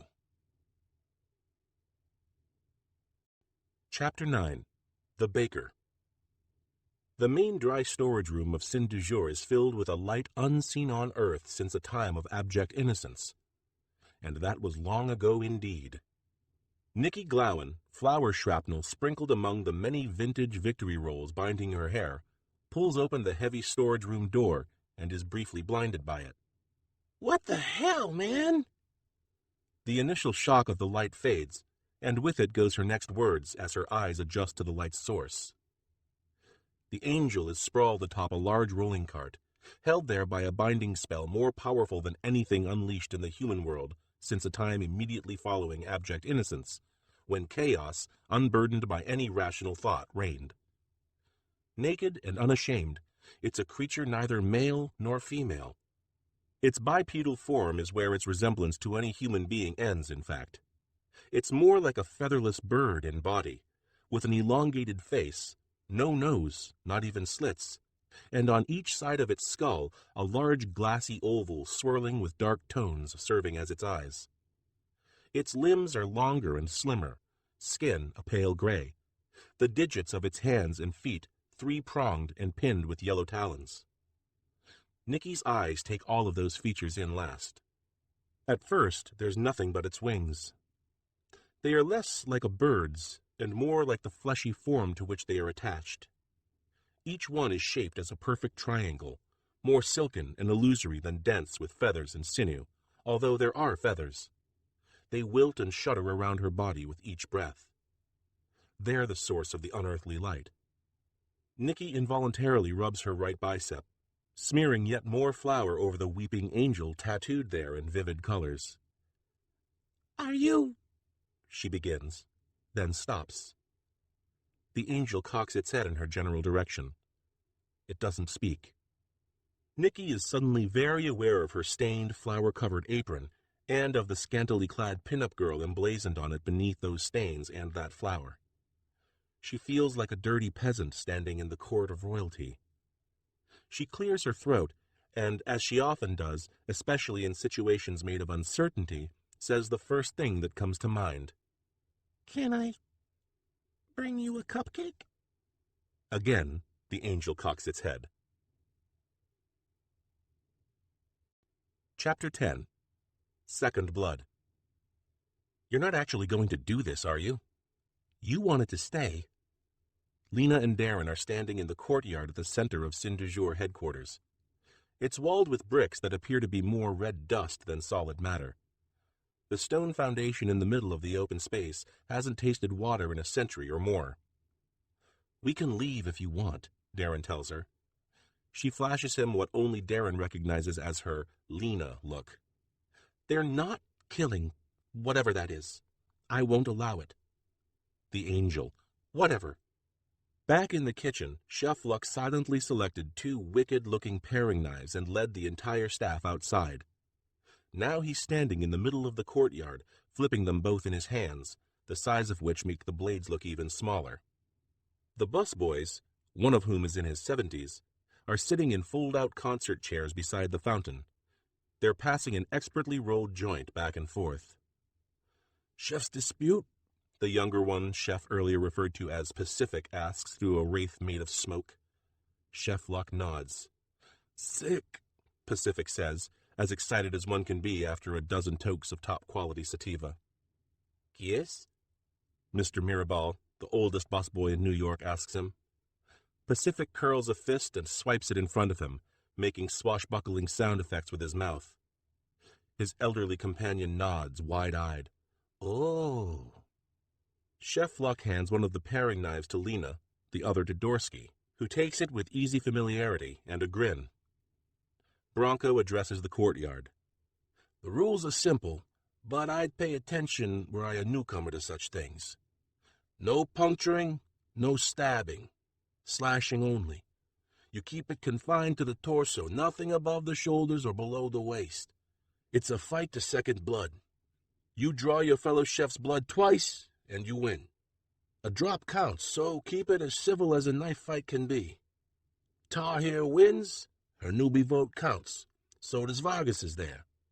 Dorsky wins, newbies don't get a vote, majority rules, we serve Angel at the gig. Everyone agreed?" Dorsky and the staff all nod, everyone grinning, save for James. But he's standing with them regardless. Lena turns the knife over and over in her hand, staring down at it as if its thick handle and steel blade were the flesh and bones of a fallen friend. She looks up at Chef and nods. Perhaps because no one else is standing with him, Bronco joins Darren on the opposite side of the courtyard from the rest of the crew. Lena moves away from them toward the courtyard center. "Chef, why are you letting them do this?" Darren asks, desperate. Bronco folds his arms over his chest, not looking at the younger chef. "A kitchen like ours, working so close to the kind of action most people only read about in fucking Harry Potter or some shit, things like this tend to get more elevated than usual, as you've seen. If I didn't let you kids play the part now and then, you'd lose your shit." "Well, what if someone gets killed?" Darren pleads. Bronco shrugs. "I got as many magicians working for me as chefs. Short of someone's head coming off, there's never been something we couldn't fix. It'll be fine, son. I'm more worried about their egos than their bodies." Darren can't think of anything else to say, but the twisted expression on his face speaks volumes. Bronco finally looks down at him, sees it. "She doesn't have to do it," Bronco tells him. Darren frowns. Lena doesn't know how to back down. Dorsky is already hunched over, arms curled and bleeding with his knife hand. He's not only ready for a fight, he's savoring it. Lena, on the other hand, looks like she's attending a funeral. Dorsky begins circling her. Lena doesn't mirror his movements. She stays planted in one spot, only rotating her body so that she's always facing in his direction. Her arms remain at her sides, passively, although if you examined her knife hand closely, you'd see she's almost strangling the grip of the paring blade. Dorsky swipes his blade a few inches shy of her a few times, just trying to scare her. Lena doesn't scare. She doesn't move either. The grin on his face fades somewhat. Suddenly, he leaps forward in earnest, slashing at her left breast. Lena calmly, but with surprising speed and grace of movement, sidesteps the strike. She reaches up and grabs his extended arm, yanking it with all of her strength and sending him stumbling forward off balance. As he does, Lena strips the edge of her paring knife across his forearm and steps away. When Dorsky recovers and spins around, she's out of arm's reach. He's breathing heavy and bleeding from a shallow cut inches from his knife hand. "First blood," Chef Luck announces. "God damn," Pacific calls from his chair, coughing on a lungful of smoke as he begins to applaud and laugh. Mr. Mirabal joins him. "Good for you, Mommy. You go." The rest of the kitchen crew is speechless. They're also too surprised and distracted to notice James finally grinning. Dorsky raises his arm and examines the cut. He looks across the courtyard at her, still breathing hard. "They teaching that in culinary school now?" Dorsky asks. "I didn't go to culinary school." "Yeah? So where'd you learn to cook?" "The same place I learned to fight. In the army." Dorsky's expression is now the exact opposite of a grin. "Shit." Lena nods. "Yeah." He takes a deep, pensive breath and then explodes toward her once again, slashing wildly.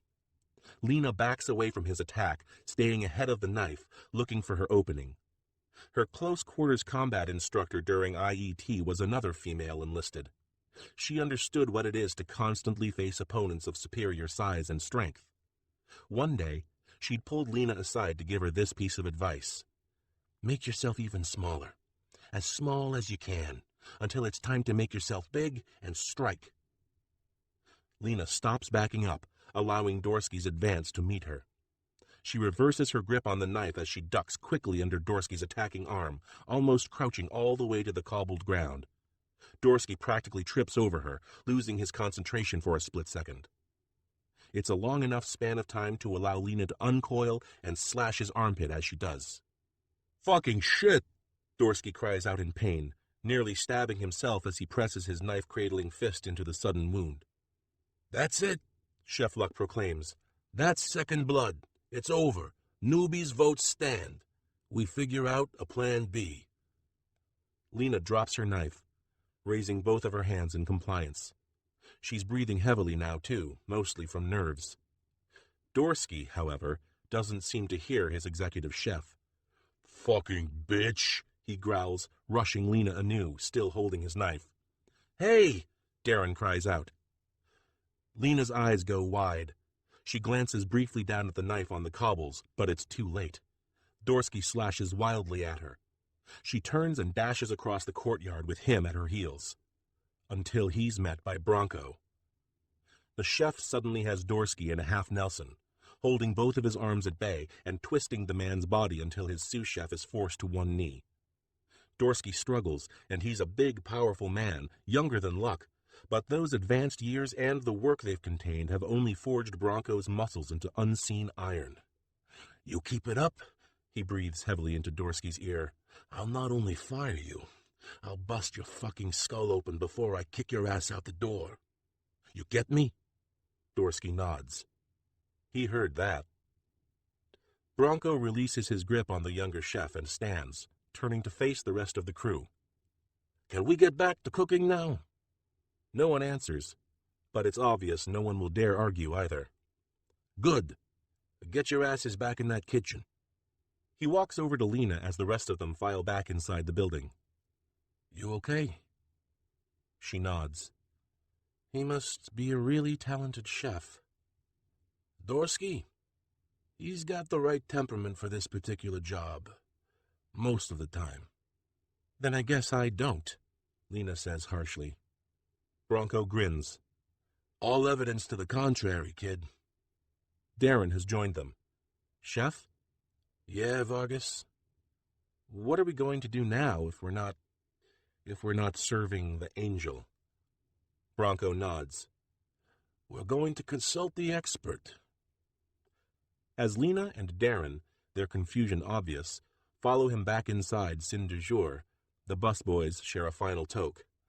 That was some crazy shit, Pacific comments idly, even for this place. Mr. Mirabal nods. He coughs violently, then presses his air tube into both nostrils with his thumb and inhales through his nose. Your shit's getting stronger, too, he says. Pacific laughs. Yeah, well, I don't want us building up a tolerance, you know. Chapter 11. She Talks to Angels. The old woman isn't entirely human.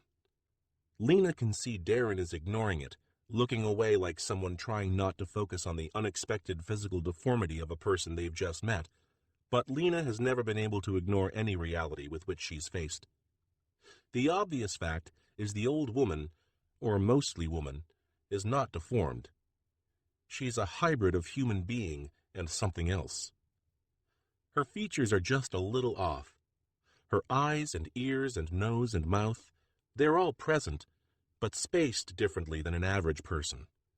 And there's a perfect uniformity to it all that defies aberration or deformity. Her skin is also tinted green.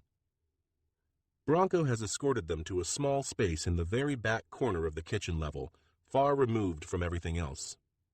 You might say she's Sin du Jour's taster, he explains briefly, distractedly. Some of our recipes are centuries old. Some have never been made by, well, people. Busha's been around. It smells of iodine and herbs, and is cluttered with aging leather-bound volumes and murky bottles. It's as if someone has merged 100-year-old spice rack with an even more ancient library. Bronco introduces them. Busha, this is Lena. This is Darren. Together, they fight crime, and they're also our new line cooks. Busha nods disinterestedly. She has her face buried in an old tome set on a pedestal. Lena can make out arcane and horrifying illustrations on its vellum pages. Kids, this is Busha. The not entirely an old woman snorts a laugh through her nostrils. The slightly mangy Shih Tzu at her feet won't stop barking around a gnawed chicken bone. Lena kneels and scratches behind his ears with both hands. What's his name? She asks. Dog, Busha informs her distractedly. Lena frowns. That's not much of a name. Found him in alley scratching on door yesterday, is what his caller says. Oh. Bronco interjects. You going to pretend like you don't already know and make me ask? Angel, Busha says casually. Is very rare. No shit, Bush. For the first time she looks up, sharply, and hisses at him. Language, she snaps. Sorry. Busha's accent sounds Eastern European to Lena and Darren, and is nothing any Eastern European would recognize. You know what they want us to do? Bronco asks her. She nods. And you will not. And we will not, if we can get away with it, that is. Of course. Will they recognize the taste? Will they know it or not know it automatically? Busha taps the current page in the book she's been perusing. Exial and Vignaresh are clans coming together at banquet. Exial is oldest demon clan. I have little Ixial in me myself. Vignaresh is fiery young ones. Is possible Exial elders remember taste, but is not likely. Last angel to be served to demons was more years ago than your ancestors have seen. Most who would be old enough to remember taste of angel are dead now. Demons can die? Darren asks, perpetually in awe at this point. Everything dies, little one, Busha informs him kindly. So if we know what angel tastes like, we can probably fake it, Bronco says, more to himself than any of them. All things are possible, Busha muses. Illusion is often easiest. Nikki wheels in the subdued angel, who is cradling a half-eaten cupcake between her strange hands. You wanted to see us, boss? She says. Bronco smiles. My new angel sitter. Yeah, I have another skill. Who knew? Bronco points at her. Lena, Darren, this is our resident pastry chef, Nikki. Nikki smiles at the newbies. Hell of a first day, huh? Yeah, hi, is all Lena offers. Darren is still shell-shocked by the sight of the angel. Lena elbows him. Oh, he looks up at Nikki. Nice to meet you. I like your hair. Thanks, hon.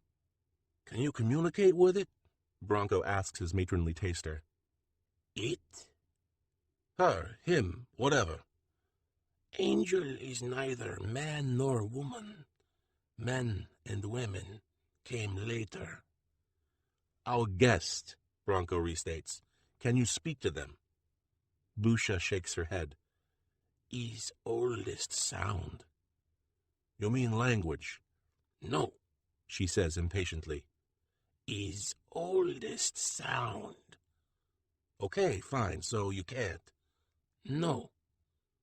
Can it understand us? Busha shrugs. Intention, perhaps. Human spirit. Human emotion. Not human words. Well, I have a very specific request, so that's going to be tough. Dog chooses that moment to start barking again. Bronco, his temples already threatening to throb off his skull, is ready to yell at the stray to shut up. Instead, the angel seems to do it for him. Busha is right. It's not a language as any of them understand the concept. It's sound, and such a sound has never touched their ears. It should be a shriek, a horrifying, screeching, guttural noise. But even as they're all aware of what it should, what it sounds like is music. It's almost like birdsong piped directly into their cerebral cortex. None of them speak. Dog barks again. The angel's shriek song answers him. They're looking directly at each other, and it becomes clear, no denying it, that they're having a conversation. Lena tries to anyway. Oh, come on, they're not... Dog understands Angel, Busha says. Angel understands dog. Animals are closer to God in such a way. How do you know? Lena asks, ever the skeptic. I understand dog, she says simply. Bullshit. Why do you think the damn dog is back here? Bronco snaps at Lena, moving on before she can reply. We need its help. The angels. Dog turns its head and barks at Busha. Angel's name is Ramiel, she explains. Bronco looks directly into the angel's face for the first time. Ramiel, no one here wants to hurt you, but we can't just refuse to do this. It puts all of my people in danger, and if we do refuse, they'll just get someone else. So, I need your help. Busha gathers her skirts and, with a grunt, crouches down to whisper into the Shih Tzu's ear. Dog barks sporadically, like canine Morse code in between the old crone's whispers. Ramiel's response is the sound of diamonds scratching glass. Dog listens, then translates with a few yaps. Busha looks up at Bronco. What help do you require? Bronco looks at Darren, Lena, and Nikki heavily. We need to know what angels taste like. After Busha and Dog have conveyed the request to Ramiel, the angel turns its volcanic glass eyes on Bronco. Ramiel extends a hand toward him. Again, diamonds scratching glass followed by a Shih Tzu's yapping. Ramiel says for you to take hand, Busha explains. Jesus, Lena says under her breath. Bronco stares at the angel's proffered hand. He would have had a more elegant solution, I'm sure. Chapter 12. A Pound of Flesh. Lena asks if they'll draw lots to decide who takes the angel's hand. No, Bronco says, a weighty pronouncement. I put deciding whether or not to do this on you guys. This is on me. I'll do it. He orders her, Darren, and Lena out of Busha's ramshackle apothecary. Ramiel is resting on its hip atop an island prep station in the middle of the room. Bronco doesn't know how to read the emotions of an angel, and in truth, he doesn't want to be able to do so in that moment. Busha does what an eternal grandmother always does. She hovers. Bronco has selected a ceramic meat cleaver. It's not nearly as heavy as steel, but the edge is far finer and sharper. He trusts his strength to do the rest. Bronco hefts the cleaver in his hand and moves to stand over the prep station. Ramiel stretches its limb across the dense wood surface of a large cutting block. An arm has never looked so much like a child's to Bronco, so slight and fragile, flesh so unmarred by the inevitable ugliness of life. His stomach churns like a cauldron filled with acid and regret. Ramiel shrieks softly. Dog barks. Bronco glances over at Busha, who flicks her chin and informs him casually. Angel says this will leave mark. Bronco brings his eyes back to the task before him. He raises his executioner's arm. He doesn't look up at Ramiel's face. No shit, he says flatly, and strikes. The fine hatchet's edge swipes cleanly through divine flesh, no bone beneath it, and that's something they'll all marvel at and endlessly question later. The blade embeds itself in the cutting block beneath the newly severed limb. Ramiel makes not a sound. Bronco screams. He won't remember what, if any, images flashed before his mind's eye in that moment. Instead, he'll describe the images conjured by its memory. It will be like both of your parents frowning deeply down on you and feeling their eternal disappointment, knowing you will never rise above it and fully attain the love they once conveyed to you in every look and every gesture. In the kitchen, the moment after the strike, it also makes him violently ill. Bronco drops to one knee.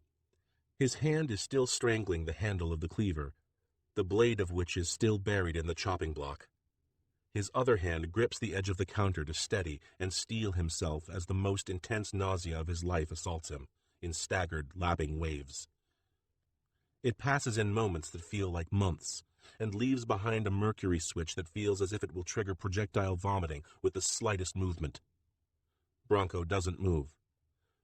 I told you, Busha says, her voice slightly more weighted with emotion than before. It will leave mark.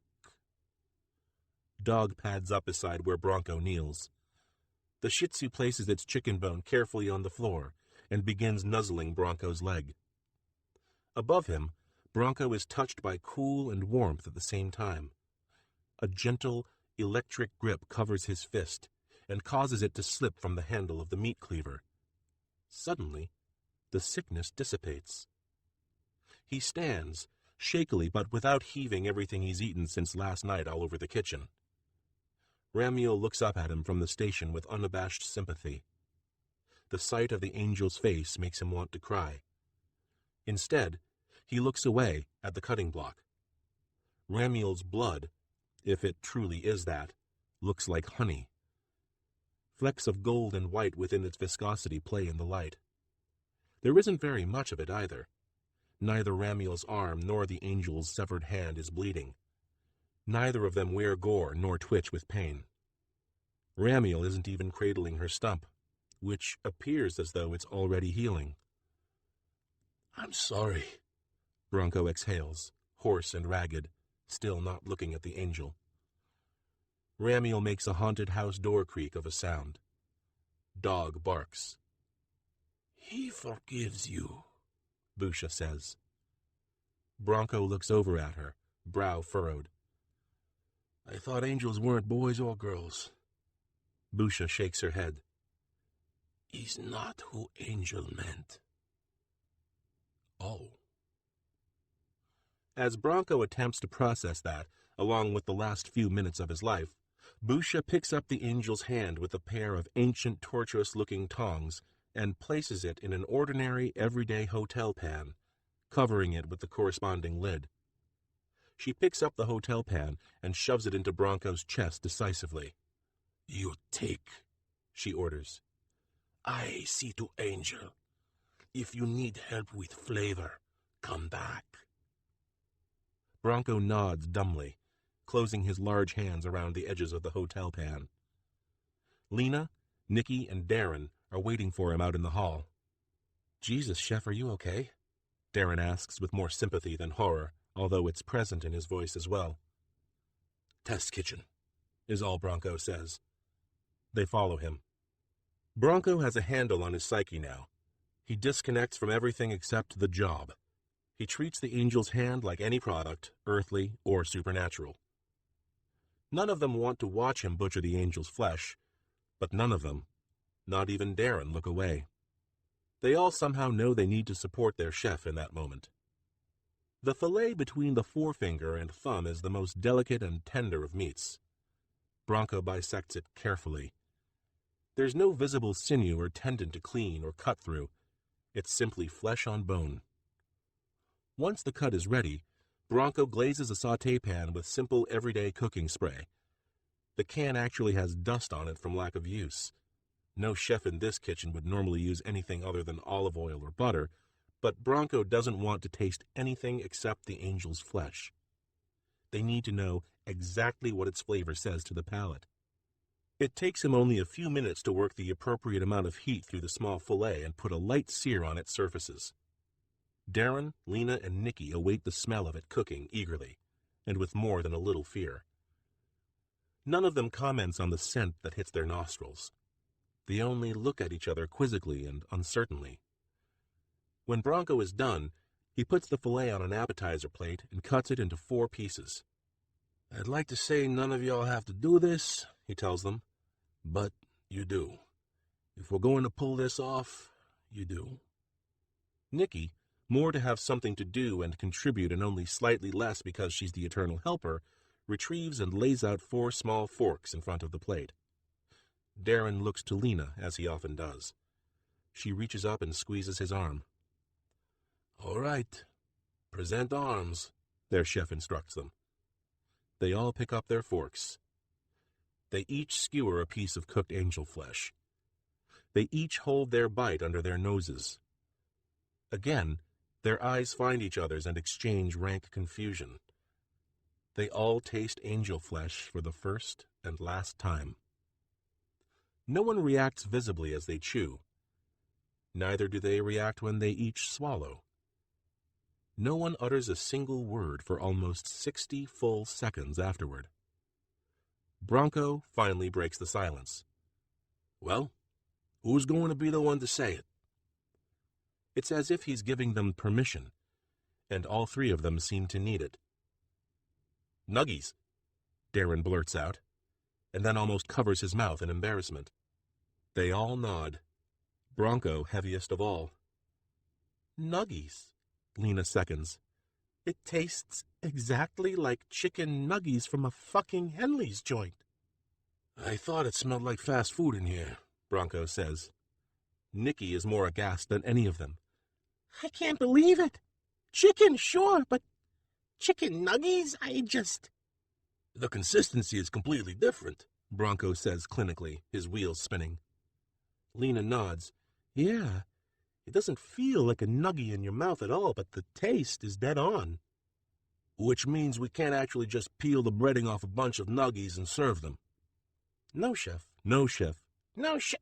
Nicky's tongue stumbles. I just can't believe it. Chicken nuggies? Deal with it, Glowen, Bronco instructs her. Yes, Chef. I can go on the internet, Darren offers. Try to find the recipe? Bronco nods. Then he looks at Lena. Most important rule of working here, he tells her. Just when you think you got a handle on how fucking sick the universe's sense of humor is, it goes and tells you an even dirtier joke. Lena doesn't know whether to laugh or cry.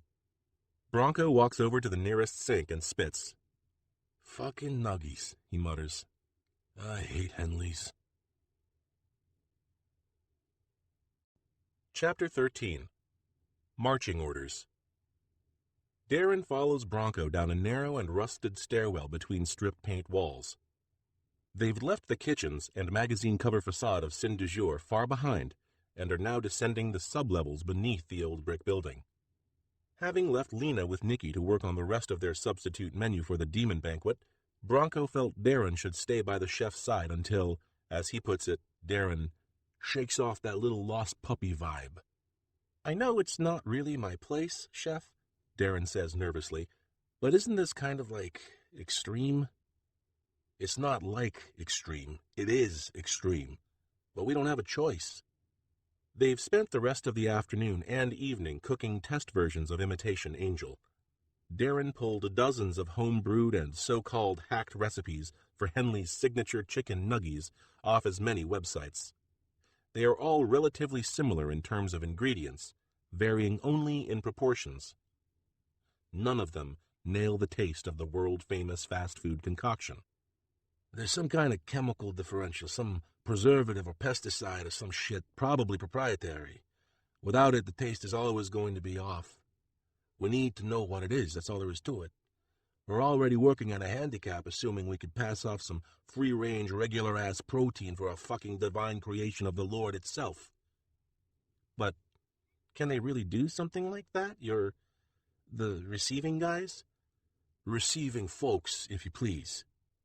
Kid, most restaurants and catering services, their stocking and receiving department's job is to hit up the farmer's market every morning. Sin du Jour employs a slightly different set for our needs. This'll be like a vacation for 'em. You'll see. The stairwell ends with a cast-iron door that might have been forged to withstand an atomic blast. Bronco easily yanks back its latch and kicks it open, as if he's performed the action a million times before. Darren half expects a steaming and dripping boiler room straight out of some bargain bin 1980s horror movie. Instead, the door groans open onto a simple, well-kept hallway. The walls are painted a yellow not seen since AstroTurf was fashionable, and it's faded with age, but otherwise the sight is totally benign. There's also music. The joyful agony of Louis Armstrong's immortal trumpet winds throughout the hall. Satchmo, Bronco comments idly. my man. They follow the gravel-filled soul of the singer's voice down the hallway, passing doors burdened with heavy locks that both look to be more secure replacements for whatever particle board was originally there. The hall ends under a sign made of strips of beige masking tape adhered to the wall above the awning. Stalking and receiving has been scrawled on rows of tape in thick black marker by an unconcerned hand. Darren squints up at the makeshift sign, confused. Then Bronco taps him lightly on the chest and motions him through the awning. It opens into a large concrete space that might have resembled a maniac's kill room if it weren't plastered with posters promoting decades-old martial arts tournaments, awful circa 1990s rock bands, vintage muscle cars, and one oddly elegant and out-of-place Jean-Léon Gérôme print. There are foam practice mats covering much of the floor, along with some busted Goodwill furniture lining the walls. The rest is relatively Spartan. The 4 members of Sin du Jour's mysterious and concealed department Darren met earlier are all here. The giant, Hera, and the woman even more solidly built than Lena, who Darren remembers as Cindy.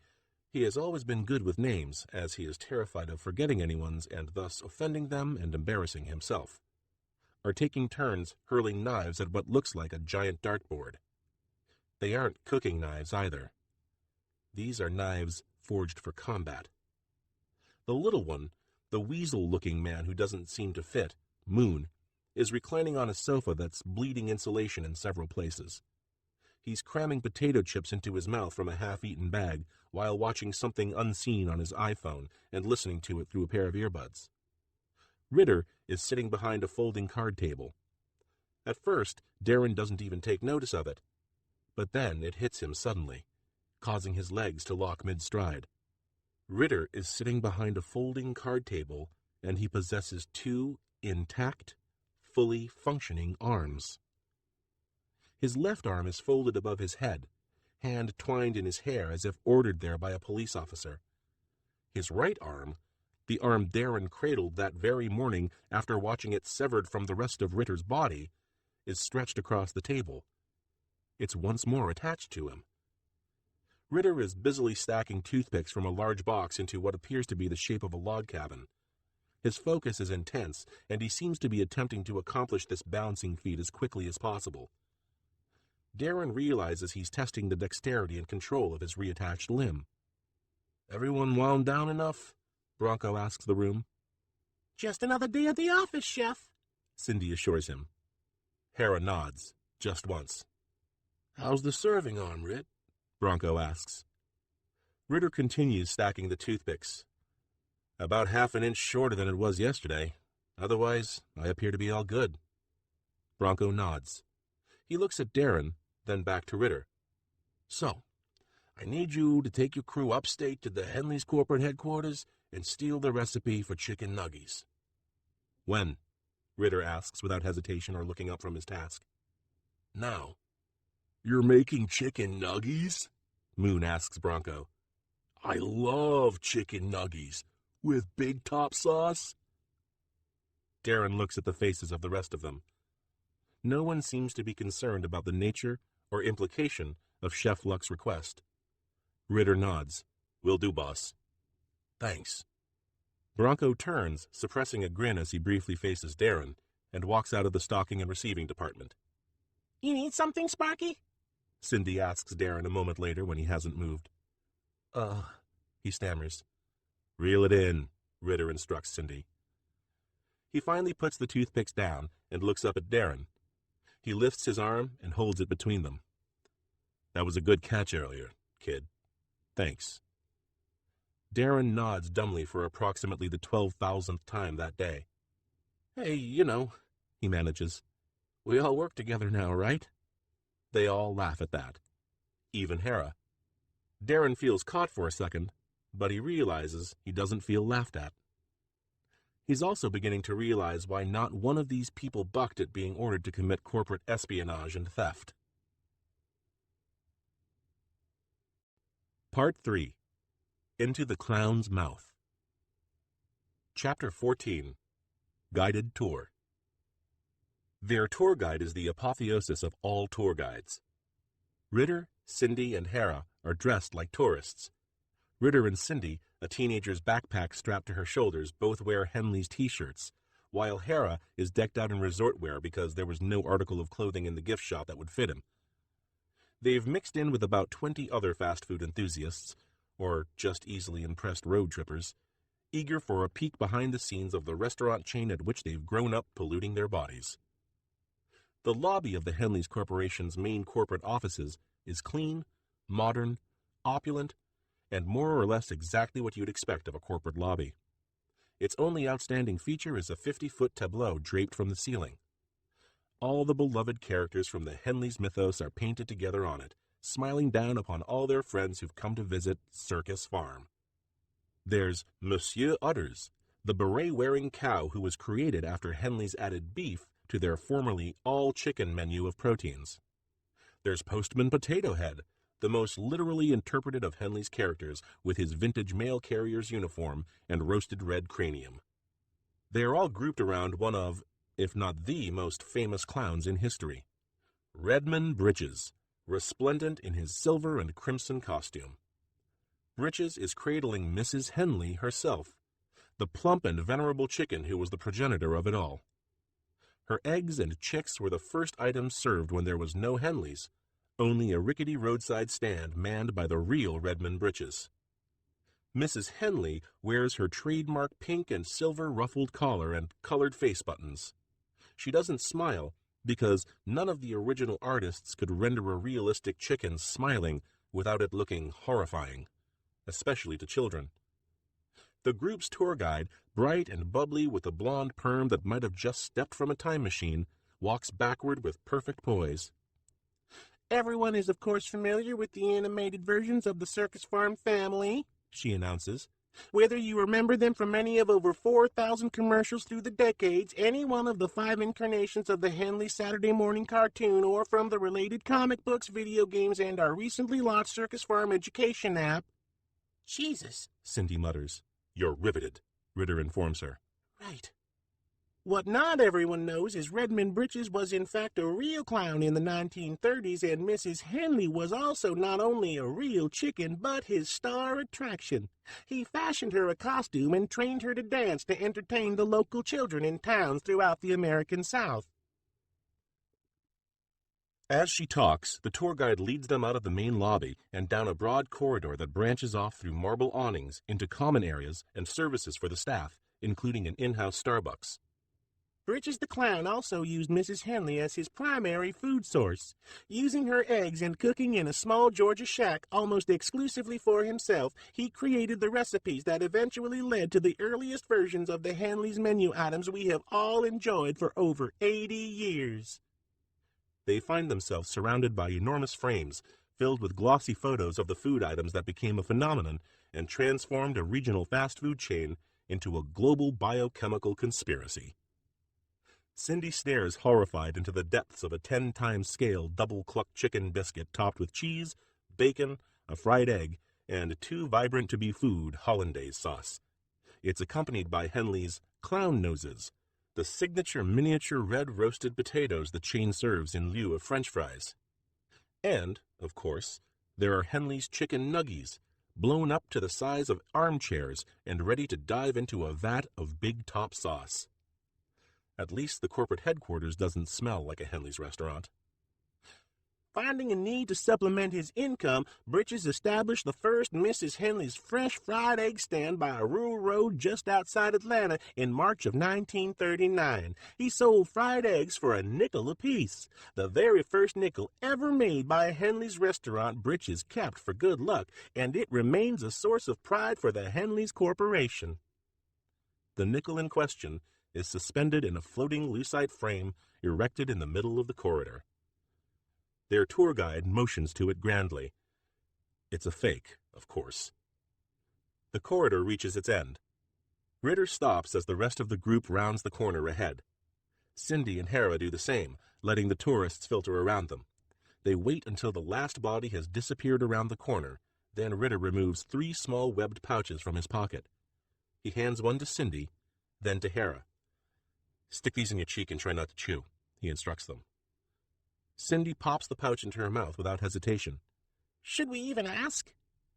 Harris sniffs his, briefly, more out of curiosity than concern. He fingers it against the inside of his cheek. It's something an Aknirabata came up with back in the day when they were worried about cameras and mirrors trapping their souls. Aki, what? Give it a few minutes to seep, and no artificial eye can see you. Works wonders in the micro-surveillance age. But real people can still see us? Cindy asks. For now. They all suck on their acrid-tasting flavor pouches concocted by some Australian spirit magician before any of their grandparents were born. When Ritter gives them the nod, they make their way to a reserve elevator bank in the back of the main level, away from all the foot traffic and bustle of the lobby and commons. There are 4 elevators there, one with its doors open and a sign proclaiming it to be in disuse, hung from a chain between them. "Moon?" Ritter calls out. His tiny, greasy-haired head pops out from the side of the elevator. The rest of him follows. He's wearing an electrician's coveralls and tool belt and sucking on his own Aknibarada recipe pouch. "Step into my office, ladies and gents," he bids them with a grin. They all step over the chain. Once they're inside, Moon removes it and the screwdriver he's jammed under one of the elevator door panels to keep them open. The doors close. "All right, suit up," Ritter announces. They strip off their tourist attire, and Moon removes his coveralls and belt. Cindy drops her backpack and unzips it, pulling out a webbed belt and clipping it around her waist. Affixed to it, among other pouches, is a tie-down rig cradling a tactical tomahawk, the bottom of which Cindy secures to her leg to keep the handle from swinging free. Did you rewire the elevator? She asks Moon. He stares up at her blankly. "No, I don't know how to do that." Well, then how are we making it take us to research and development? It's got to be restricted. We didn't cop any access cards or codes. Ritter just said hold it for you guys, Moon insists. "I'm not a freaking master thief. I just eat weird things. I don't know dick about bypassing wires or whatever." "Relax," Ritter instructs them both without raising his voice. He removes a small inkwell from Cindy's backpack and uncorks it, motioning them to move against the back wall of the elevator. As they watch, Ritter raises his arm and swings it in the direction of the exposed wall, splashing the inkwell's contents across it. The liquid that splatters looks like blood. Ritter reaches out and, using the tip of his thumb, draws several arcane symbols in the viscous surface of it. "This'll guide the elevator to wherever we want it to go. It was originally cooked up for Victorian carriage drivers lost in the dark, but it should turn this box into the same kind of deal." He waits. So do the rest of them. Even Cindy looks skeptical until the elevator suddenly and violently begins to rattle. They all widen their stance and brace themselves against the walls. It stops after a few seconds, and the elevator begins to lower on its own. "Son of a bitch," she says. "Yeah, this heist shit looks way harder in movies," Moon adds. "You'd almost think it was magic," Ritter says with such a deadpan delivery you'd almost miss the irony. He corks the inkwell and places it back in the pack. Ritter takes out a tangerine-sized glass globe filled with an iridescent purple liquid. "This is a temporary glamour," he explains. "It's only going to last 15 minutes. But for those 15 minutes, everyone will see us as something expected. Whatever they'd expect to see that wouldn't make them deal with an unwanted reality. So we need to work fast, but we should be solid if we do." "Where do you get all these great toys, anyway?" Moon asks him. Ritter shrugs. "People who work in an office steal office supplies. People who work where I was before this don't." Chapter 15. The Alchemist. There's a decrepit 1970s-era camper permanently parked behind Sin du Jour. It has 3 flat tires and a boot clamped on its sole inflated wheel. Its windshield is currently more unpaid parking ticket than glass.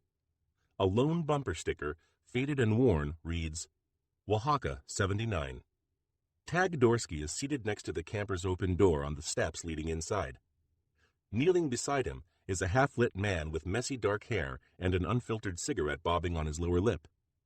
Ryland examines the sous chef's knife wounds closely.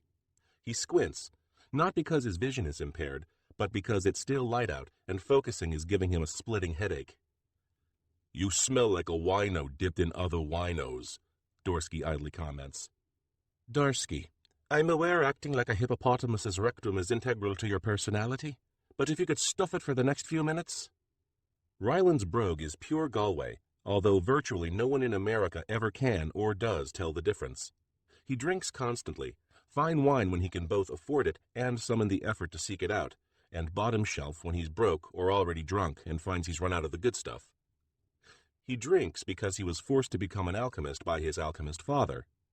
He drinks because he hates alchemy. He drinks because he has zero talent for absolutely anything else. "To be stabbed by a woman you didn't even sleep with for several years first," Ryland says. "Shameful. Had you an ounce of male pride, you'd hang yourself with your own penis." "Why can't we ever just go to a hospital?" Dorsky complains to no one. The heavens, it seems. "Come inside," Ryland bids him. "Hospitals are for aristocrats and football hooligans." Dorsky reluctantly stands and turns, trudging up the steps into the camper with Ryland right behind him. The camper's interior is a living collage of potion bottles and stones of 1,000 colors and varieties. Various other arcane implements are scattered among empty wine bottles and fast food wrappers, most of them from Taco Bell and Henley's. "Love what you've done with the place." "What did I just say? Now sit there." There's a wooden plank nailed to the wall beside the door. The center of it is permanently stained red in an erratic splatter pattern. Dorsky stares quizzically at it as he sits directly across from the strange adornment in a lawn chair from the 1950s. "Take that thing off," Ryland instructs him, motioning at his bloody, slashed smock. Dorsky obeys, grumbling unintelligibly. "Lift your arm." He does, exposing the gash where Lena splayed his flesh. Ryland reaches into a small drawer, one among several dozen fashioned into the camper on all sides, and removes a small dove. As Dorsky watches, the Irishman pricks the dove with a minuscule pin, drawing its blood. "Jesus, man." "Don't worry, I anesthetized it with Thunderbird before you arrived." Dorsky can't tell whether or not he's joking. Ryland sifts among the wreckage of the floor and comes up with a discarded cork. Setting the bird aside, he cuts 2 smaller pieces from the cork with a miniature athame. He takes the bloodied pin and twists it once into each cork sliver, staining them both with the dove's blood. "Are you making this shit up as you go along?" Dorsky asks. "How would that be any different from cooking?" Ryland abruptly twists one piece of cork into the gash under Dorsky's arm, causing him to suck in air sharply. "What the fuck?" "Relax. You're a very large man. It's a very small piece of cork." Ryland twists the second bit into the knife wound on Dorsky's forearm. "Now what?" "It's quite simple," Ryland says. Then he picks up the dove and smashes it between his hand and the center of the wooden plank nailed to the wall. Dorsky actually jumps in his seat. "Fucking psycho." "Yes, it's a tragedy," Ryland says wearily. "It had so much to live for, so much to accomplish. How many chickens have you butchered today, by the by?" He removes his hand and the bird drops into a trash can at the base of the wall. Dorsky stares at him in disbelief. Then, one after the other, the slivers of cork in his wounds pop out on their own and fall to the floor. Dorsky examines his flesh. The patches that were sliced apart have now healed completely. No trace is left. "You're kidding me," he marvels. "Only in so much as my life is a joke. There will be no charge. I'm on retainer. Now, piss off, please." There's a knock on the open camper door. It's Bronco. "A busy day," Ryland says to him. "What have you gone and done to yourself?" "Nothing," Bronco says. He tosses something at Dorsky, who catches it. It's a small tube filled with Ramiel's blood. "We need a soup that tastes and looks like that," Bronco says. "You and the line are on that, in addition to the rest of the menu. Have it tasting ready for me by the end of the day." Dorsky stares into the tube. He looks up at Bronco. "We're actually doing this? Trying to snow them like this? Allensworth? His people? The fucking clans?" "Yes." "All right. Are you still pissed at me?" "Yes."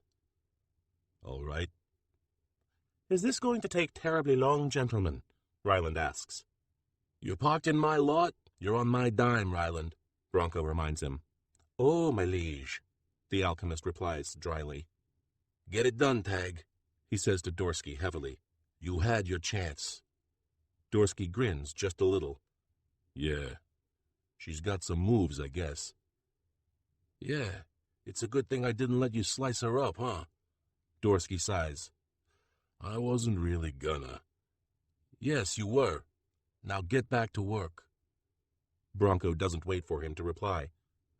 Dorsky leans back in his chair, folding his arms across his chest and frowning. I'm sorry, Ryland says. Can we have our little pout somewhere else? You got a hot date with a bottle? 2 bottles. Call it a threesome. You dog. Dorsky tosses the cap tube in his hand, catching it with his other. All right, he repeats to himself, grabbing his smock and climbing out of the camper. Ryland closes the door behind him. He opens a high cabinet where he keeps his reserve stash of vino. Maybe a foursome, he says to no one in particular. Chapter 16. R&D. It looks like a living sepia photograph. Time has drained the color from the expansive production floor and replaced it with equal parts dust and rust. That is all time has done, however. From the looks of the place, it stopped evolving the furnishings and equipment somewhere around the late 50s. The entire floor is also dead silent and completely deserted. Ritter ends up sticking the glamour spell back in his pocket, unused. There's no one to see them regardless of the form they take.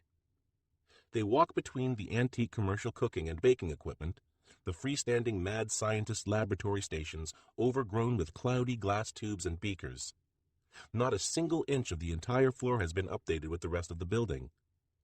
There aren't even any visible surveillance cameras keeping an eye on the place. Cindy asks the obvious question. This is the research and development department of the biggest fast food chain in the whole fucking world? I mean, they haven't really changed the menu in a while, Moon offers. Ritter traces a fingertip over the embossed logo on a massive deli slicer. American Slicing Machine Company, he reads. Now that's old school. He looks up at them, his expression unreadable. Well, he says, this doesn't make any sense at all, does it? Rit. They all turn toward the simple utterance as if it's gunfire. Hera never speaks unless he has something important to say. What's up, man? Ritter asks. Some of the logos on this equipment aren't logos, he says in a voice far too light and young to accompany his Minotaur's frame.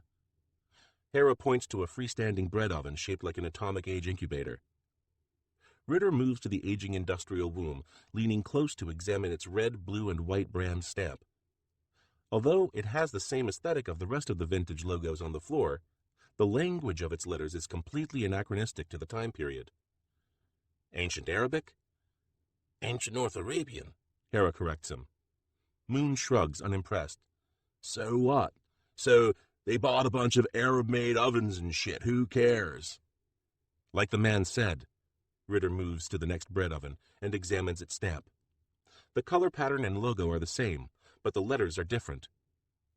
These aren't logos. How do you know? A lesson on industrial manufacturing and geopolitics in the 1950s aside? Because there's more than one, and each word is different, and it's an 1,800-year-old dead fucking language. Oh, right. Ritter leans away from the bread oven and slowly turns in place, examining the dilapidated production floor with an entirely new perspective. How many of them are there? How many different words? A few dozen at least, Hera says. So, what does that mean? Moon asks. Ritter and Hera seem to confer silently through a quick series of brow movements. It's unsettling to watch. Ritter nods. It's a summoning lock. You know that doesn't answer my question, right? It's like a keypad lock, only it's spread out on different objects, and the keys are all these inscriptions. You have to speak a certain number of them aloud in the right order, and it summons whatever the lock is protecting. Which is what in this case? Cindy asks.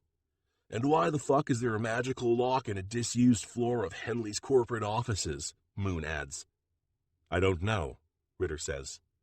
Everything we've seen so far has been technological and man-made. It doesn't matter, Hera adds. There's no way to deduce the order of the summon. And generally speaking, if you try to summon what's beyond the lock and speak the words in the wrong order, very bad things happen. So we abort? Cindy asks. Oh! Moon exclaims suddenly, in a way that suggests a cartoon light bulb has materialized above his head. Oh, shit! Cindy frowns at him. What, for Christ's sakes? Moon is grinning. The hack, man, back in the lobby, when I roll past the security station in my whole getup.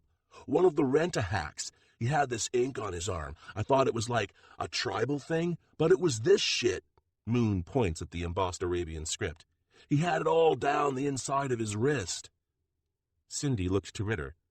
He must have written it down to remember the order. He nods. How many words, Moon? Their anointed taste tester thinks. 5? You asking me or telling me? 5, Moon says again, resolutely. Can you remember the order? I think if I look around at these things, I can pick them out. Ritter looks up at Hera. Can you sound out the words? Hera doesn't speak or nod, but he also doesn't have to in order to make himself understood. All right. Moon, pick out the logos. Moon removes his smartphone from one of his pockets. I'll snap them and arrange them in order, no worries. He begins skittering between the half-century-old machines and examining each logo. Cindy steps close to Ritter, speaking for his ear only. Even if his pan-fried brain can work this shit out, are you sure we want to go cracking this seal? Only other option is to abort. Yeah, I know, but we have no idea if this is even protecting what we came here for, and if not, I'm not sure we want to find out why $1 billion corporation needs a magical lock. Our only other option is to abort, he repeats. Well, under the circumstances, maybe that's the advisable option. If we abort, Ritter explains carefully and for her benefit, then Bronco has no choice but to hang what Allensworth brought us upside down, slit its throat, bleed it, and butcher it. You good with that? Cindy doesn't answer.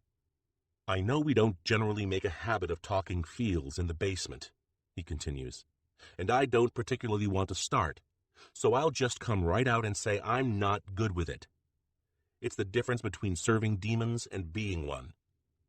That's a pretty fine distinction, she says. No, it's not. No, it's not, Cindy echoes, however begrudgingly. I got it, Moon announces. I think I got it anyway. It should be. Yeah, I think I got it. He hands off the phone to Hera, who holds it and stares above Moon's head at Ritter doubtfully. Are you sure, Moon? Ritter asks. We don't have any way to know what summoning this thing incorrectly will do to us. I got this, Moon assures him, then immediately amends the statement with, I 99% got this. Okay, then. Moon hands his phone to Hera. Hera takes it and swipes the screen with his thumb 5 times, staring at it intently. He looks up and nods at Ritter. Ritter nods back. Hera speaks 5 words unintelligible to Western ears. How long does this shit usually take? Moon asks a few seconds later. As if in answer, the ground beneath their feet rumbles violently and begins to split apart. It doesn't separate from a perfect puzzle piece seen down its center. It rends jagged concrete from jagged concrete. Ritter grabs Moon by his collar and pulls him to the side, stabilizing him easily with one hand. Hera and Cindy back up hastily. A deep, booming laugh like the opening of some children's program from hell rises up from the sudden crevice. A gargantuan bust rises from the depression. Its aspect is that of the famous clown, Redmond Britches himself, yet twisted somehow. The mouth is too wide, the teeth a little too jagged, and its eyes are utterly evil.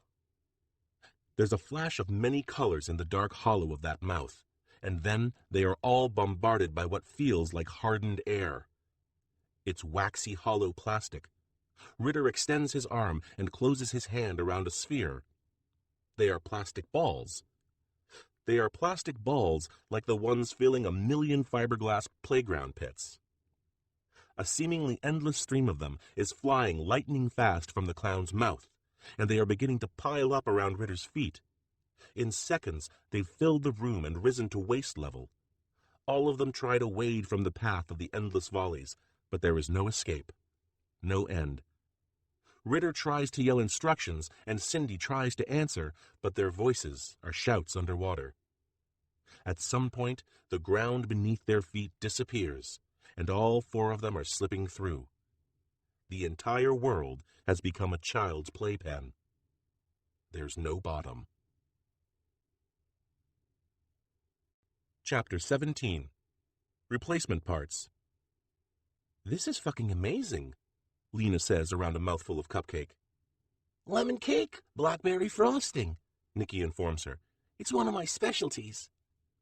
They're tucked away in Nikki's pastry kitchen, which is removed from the majority of the scène du jour chaos and which Lena is finding she much prefers. Bronco has Dorsky and the rest of the chefs working on the rest of the menu, as well as a substitute dish for Ramiel's blood. He's tasked Nikki and Lena with coming up with a way to pass off fake angel wings. It's not Nikki's usual gig, and she was reluctant to leave Ramiel with Busha and her stray dog sidekick, but Bronco obviously wanted to give Lena some time away from the staff after the second blood match in the courtyard, and Nikki didn't want her to be alone. Besides, they're proving to be an effective team. Since Ramiel's wings, and presumably all angel wings, possess no actual meat, they're experimenting with turning potatoes and fried dough into some type of crisp that looks like the plucked husk of Ramiel's feathers. What kind of dip should we do with these when we've got them perfected? Nikki asks as she delicately cuts a thin slice of potato into the appropriate shape. I do a pretty wicked herb dip that might work. It needs to be hot, like scorching. Demons only eat shit that comes out like lava later. Lena flashes back to the appetizers Bronco put her and Darren on when they first arrived. Right, of course. Nikki grins. There's a sadness in it that Lena realizes is sympathy. Probably stupid to ask if you're still having a hard time with everything, Nikki says. Being that, you guys just got here. Lena shrugs. It is what it is. I'm trying to keep my head down and go with the flow. That's right. Bronco said you were a soldier. What's that got to do with anything? Well, that just sounded like something a soldier would say. Lena thinks about it for a moment. I guess so. Quick adjustments. That's what my first team leader told me. I know you stayed for your friend, but thank you. For what? Staying? Not letting the rest of them vote to kill Ramiel? I couldn't live with it. And how do you work here? Nikki puts down the knife and potato in her hands and rubs her palms against her apron. Well, she begins thoughtfully. For starters, the pay is 4 or 5 times what you'll make at any restaurant in Manhattan. Lena frowns. That's the reason? Nikki giggles. It makes a difference. And when the shock is worn off, you'll agree, trust me. Lena nods. She can't argue with the truth or wisdom of that. But no, it's not just the money. It's 2 main things, really. I love food. I love cooking. I love baking. And the food we get to make here, the product, and the techniques we have access to. Like angels? It's not usually like that, but it's amazing. And it's like nothing else you find or anything else you'll get to do anywhere in the world, Lena. I swear, it's amazing. Some of the things you'll make, the things you'll taste. Lena rolls those words over in her head for a few moments. Then, what's the second main thing? Wonder, Nikki says, utterly earnest in her delivery of the word. Lena blinks in confusion. What? Wonders. You get to see and touch wonders. Things you only thought existed in fantasy and things you never even imagined. And just when you think you've seen the most wondrous thing ever, you see something even more incredible. Magical things and creatures and just... yeah. I work here for the wonders. Wow, Lena says, because she can't think of anything else to say. She stares openly at Nicky, thinking no one Lena has ever met has been so brazenly, confidently innocent about their life and career. Darren has an innocence that draws her, but much of it is born of uncertainty and fear that often frustrates her to no end. This woman, Nicky, knows who she is and what she wants from the world around her, and she makes no apologies, indirect or otherwise. Lena decides Nicky is the first person she's met at Saint-Du-Jour whom she genuinely likes. I make a buffalo chicken dip, Lena finds herself offering suddenly. We could kick up the heat. Nicky is instantly excited. That sounds so good. Lena grins. She begins gathering up the potato features they've fashioned thus far. Let's fry these and see what we've got. You look like you're finally having fun. Lena wipes away her grin with a clearing of her throat. Let's not get ahead of ourselves, she says. Nicky nods solemnly. Of course. But her grin remains. Chapter 18. Mrs. Henley. Ritter is 14 years old, as thin and fragile as a shadow over glass, and he's hanging on to the back of a black market gunhound pushing 40 knots up the Amazon River. The spray feels like hot tears on his face, and the shrieks of the harpy 20 feet off their stern makes him cringe. His father is yelling at Ritter to help him stabilize the net cannon while he lines up the shot. They're paying 1,000 reais a pound for harpy flesh back in Macapa. His father is yelling at Ritter to open his eyes, to stop being a pussy. But Ritter doesn't want to look. He doesn't want to see the creature's face, the twisted perversion of femininity in its aspect, or its eyes sinking black eternal, boring into his soul and trying to tempt his body at the same time. The awful shriek of the harpy becomes chanting, heavy and choral and inhumanly monotone. It's somewhere far off. Half unconscious and trapped in memory, Ritter thinks it's his alarm clock. His eyes flutter open, and he sits up. The four of them are lying on rough, dirt-covered stone. Ritter looks up. They're underground. They're in some kind of subterranean chamber. It devolves into shadow several yards away, the only visible entrance or exit. The rest appears to be solid rock. Fuck me, Moon moans as he also sits up. Was there tequila? Cindy asks groggily. Ritter looks down at Hera. He's awake, eyes open, reclining passively and staring at the stalactites rimming the ceiling. Everybody's okay, Ritter says aloud, although it's clear he's informing himself, not them. Moon snorts. Loose definition. The summoning spell must have transmuted through some kind of portal, Ritter tells them. So, where are we? Cindy asks. He shrugs. We could be underneath the Henleys' building. We could be 1,000 miles away. I have no idea. No reception, Moon announces, iPhone in hand. Not a single fucking dot. Not surprising. This was supposed to be a straight job, he whines. The human world for a change. Daylight, steel and concrete, a building with a conscientious janitorial staff. Tell it to the Air Force, Cindy instructs him, her sarcasm unmasked. Everybody on their feet, Ritter orders them. The foursome stands, and after a moment of reclaiming their bodies and bearings, the chanting moves to the forefront of their attention. That's never good. No, Ritter says, but it's a start. He leads, and they all follow the unintelligible chanting through the shadows and to the top of an outcropping. Ritter motions at them to stay low, stay concealed behind the rocks. He's the first to take it all in, but the rest are soon shoulder to shoulder with him. The cavern below is vast, lit by torches each the size of a small bonfire. The source of the chanting is clowns. Hundreds of clowns. They are all dressed and painted similarly to Henley's founder and other chief mascot. However, these are ghoulish, nightmare doppelgangers. Their costumes are all in dirty, aging tatters. Their painted faces are disfigured, leprous. The paint itself is browning, yellowing, and falling away with the strips of flesh it was long ago sloshed upon. What's visible beneath the holes in their clown suits is more mush than skin. They are all rotting, inside and out. It's nothing Ritter and his crew haven't seen before, even if it is decorated differently. The clowns are reanimated corpses. They're arranged in rows of 10 and 20, genuflecting and chanting in unison. All of them are facing the far end of the cavern. There, set upon a gargantuan pedestal painted like an old-time jack-in-the-box, is a nest. The nest is composed of enough wicker strands to populate a Pier 1 Imports franchise. Perched inside the nest is Mrs. Henley.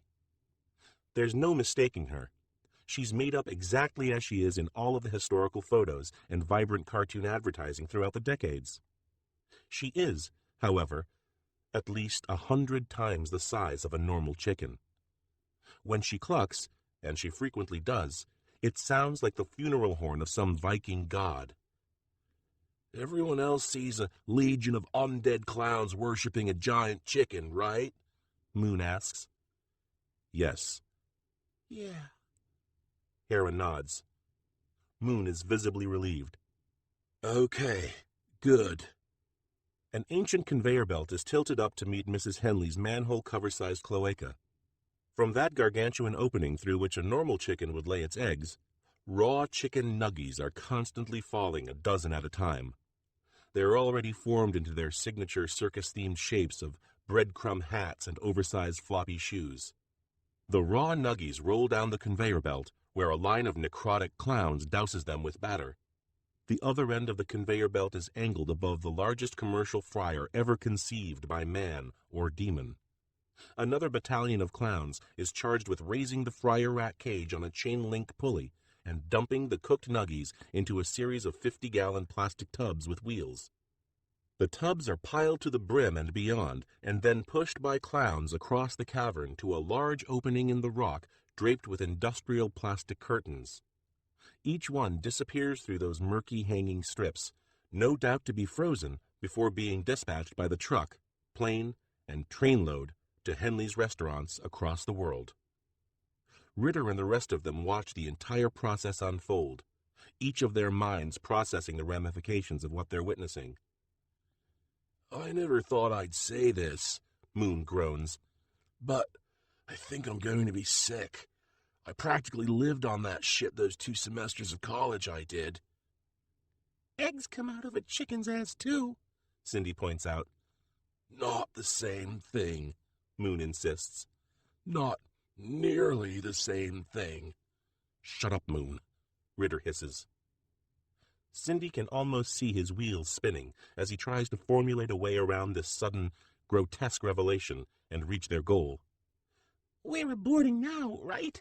She asks him, and it's clear the question is rhetorical. Ritter doesn't answer her.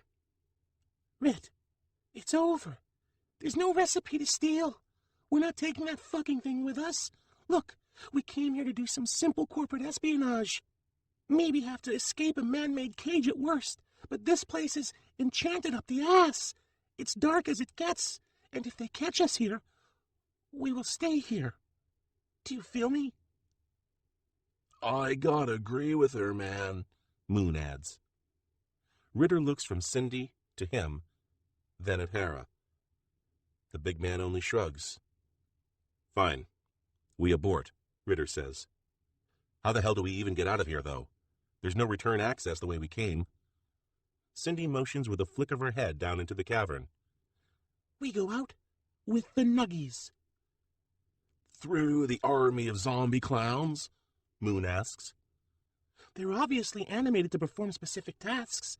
That's why they're down here. They probably won't even notice us, as long as we don't fuck with the chicken, or them harvesting and transporting those god-awful things it's shitting. Please don't say that, Moon practically begs.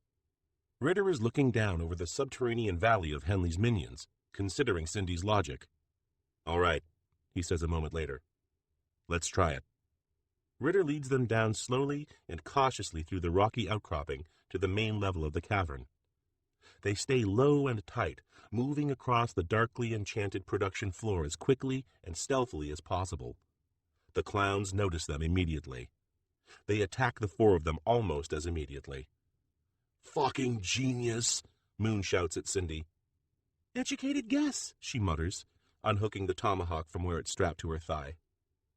The back 3 rows of worshippers are lumbering at them in rotting waves. They all bear pointed, dwindling, yellowed teeth, and their throats emit the most guttural and disturbing, outraged cry imaginable. "All right, then," Ritter says calmly. Hera nods at him and bolts forward with shocking speed for a man of his bulk. Both of his arms are stretched out to the sides as he literally falls on the attacking wave and takes 4 of them down with the blunt use of simple physics. Cindy swings her tomahawk into the melted face paint of the first clown who closes range. A second one loses its mandible to a swipe of the tomahawk's blade, and a third has his nose split down the center. Ritter has a variety of magical last resorts concealed on his person, but he refuses to view their current situation as a last resort. Instead, he relies on 14 years of Hapkido training and legs like battering rams to knock down and force back the oncoming undead. Those that lumber too close to kick have their joints clamped down on and are thrown like the sacks of soiled refuse their smell so closely resembles. Moon fades into the background, but in his own head he's the spellcaster he always played during teenage games of Dungeons and Dragons, launching magical assaults from behind the action. Unfortunately, he never had the ambition, aptitude, or attention span to become a real wizard. Still, they managed to lay waste to the first 2 waves with no casualties or serious injury. But the rest of the clowns are thick behind their fallen fellows and pressing forward. There's no way for one of them to make it past the clowns to the plastic curtained entrance, let alone the whole team. Glancing behind and to the side of their position frantically, Ritter spots a smaller uncovered tunnel hollowed into the rock less than 50 yards away. There's no one beneath them and its shadowy mouth. "There," he yells at the others. "Break left. Stay behind me." He doesn't wait for them to obey before charging toward the tunnel, trusting in the time they've worked together and their faith in him. Moon is the first behind him. Cindy has to grab Hera by his mountain range shoulders and pry him off the 3 concaving husks he's currently clubbing with his arms. Hera relents easily, following her as they both run after Moon and Ritter. There are no turns or openings down the length of the tunnel, only a narrow straightaway. They have no choice but to press forward, following the winding path wherever it leads. "They're behind us," Cindy informs Ritter on the run. "I kind of figured," he calls back. The tunnel dead ends at a large wooden door. A locked door. It's sealed with a rusted wrought iron pad the size of a cannonball. "Open it," Ritter instructs Cindy breathlessly. "You really want to find out what they keep locked up down here?" Past the shadows through which they've come, they can hear the hollow footfalls of oversized shoes on stone. "Just fucking do it. We don't have another choice." Cursing almost a complete history of male pejoratives, Cindy hefts her tomahawk and bashes open the ancient padlock with 4 swings. Ritter pushes past her, through the door, and ushers them quickly inside.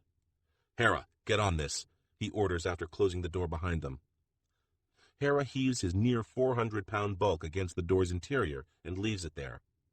He's better than any lock, any barricade, any chair under a knob. Chapter 19. Redmond Britches. They've arrived in the middle of the second act of a grand puppet show. Later they'll talk about what each of them expected to find behind the locked door in that moment of madness. Yet, as Hera braced the door against the methodical thumping of bodies on the other side, Ritter and Cindy sealing its seams with their hands, none of them expected to look over their shoulders and see dancing marionettes. The whole room looks like a dirt-floor tent show from the turn of the century. There's a makeshift stage upon which large circus props wait under a layer of dust, red velvet curtains drawn back and bound with faded golden twine. A battered 100-year-old trunk sits in the center of the room beside a lone chair.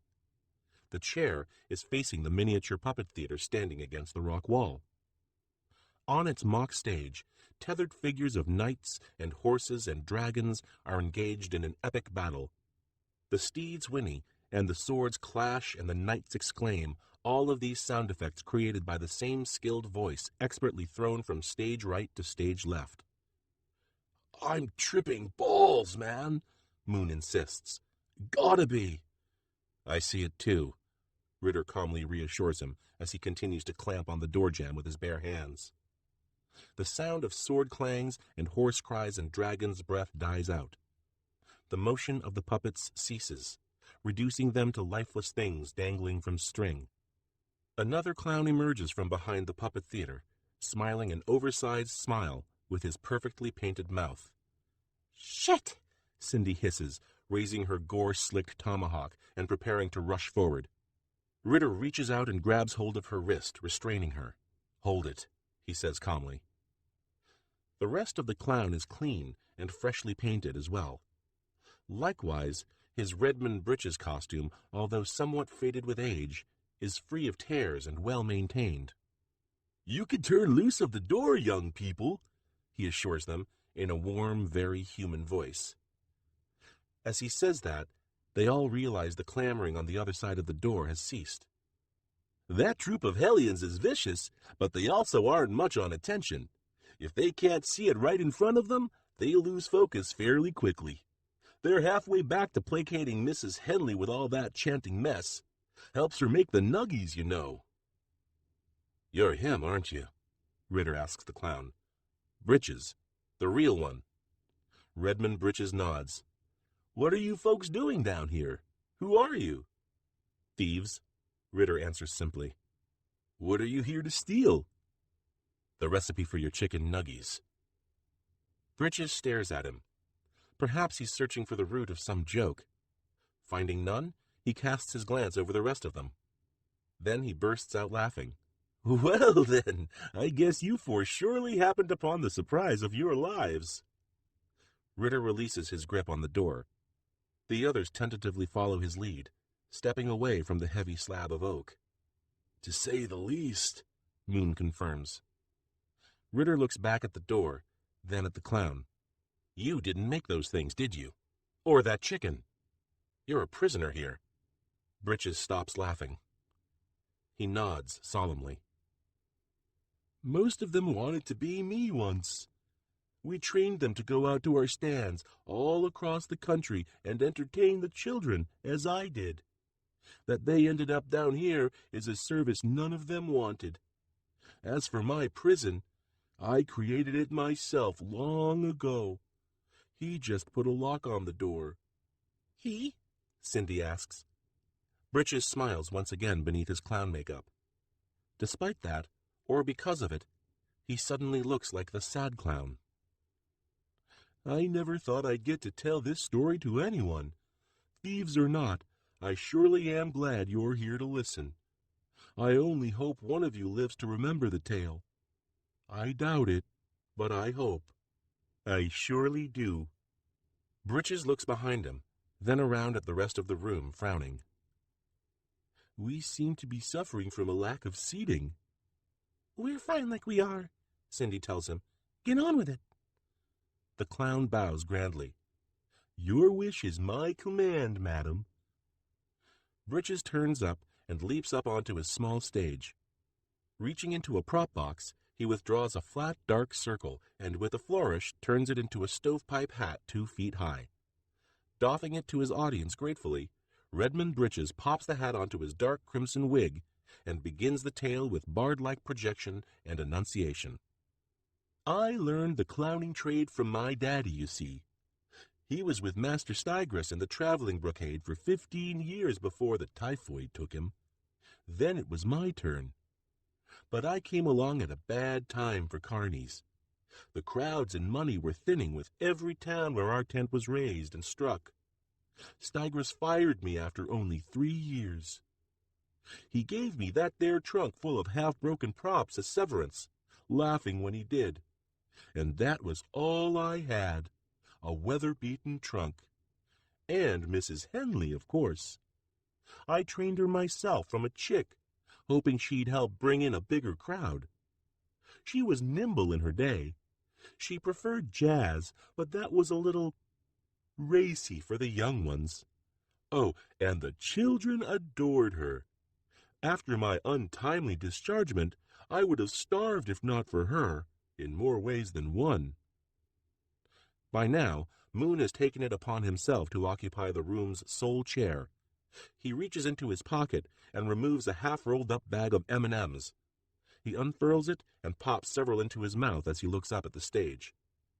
Cindy stares at him as if she's watching a primate in a National Geographic special. Ritter is listening to Britches intently.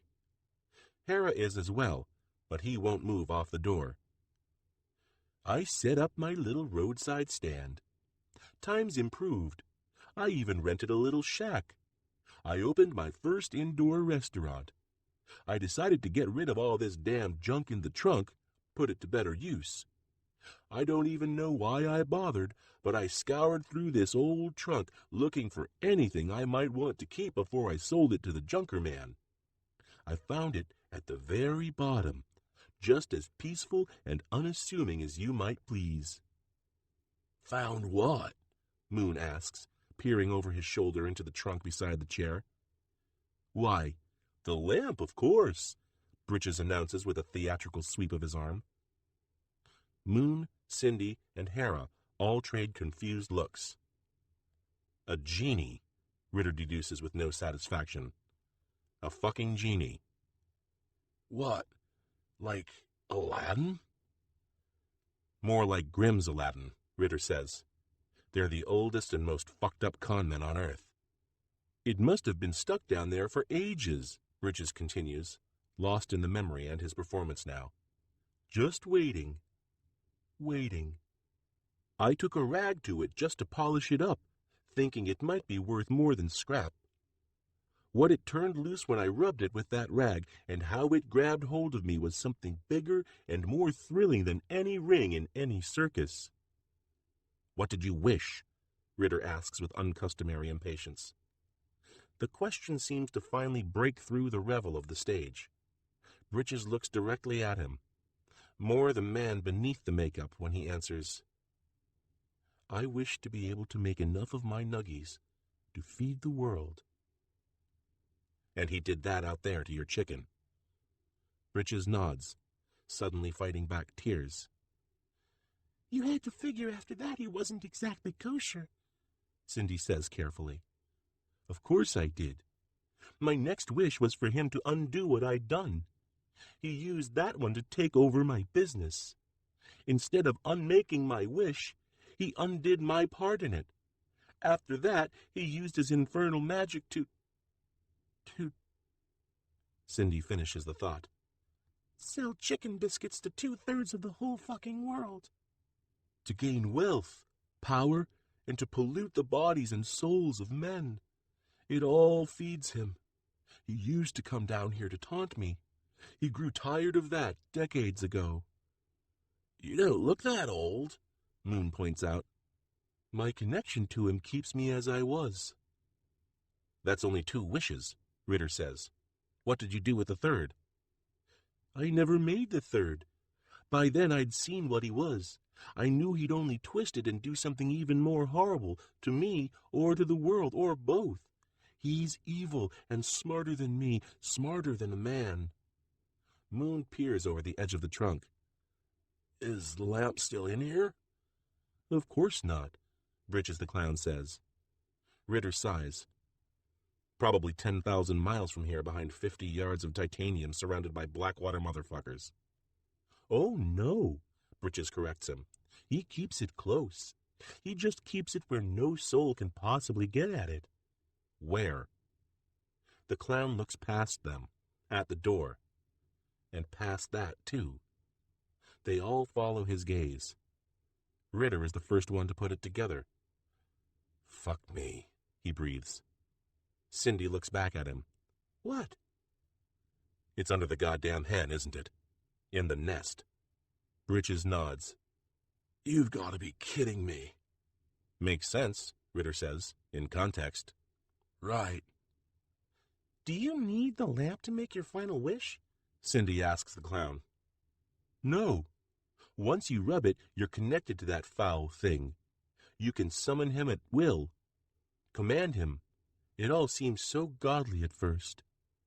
So, just wish for that chicken to move so we can get to the goddamn lamp and make the fucker let us out of here, Cindy says impatiently. Ritter is already shaking his head. Genie 101.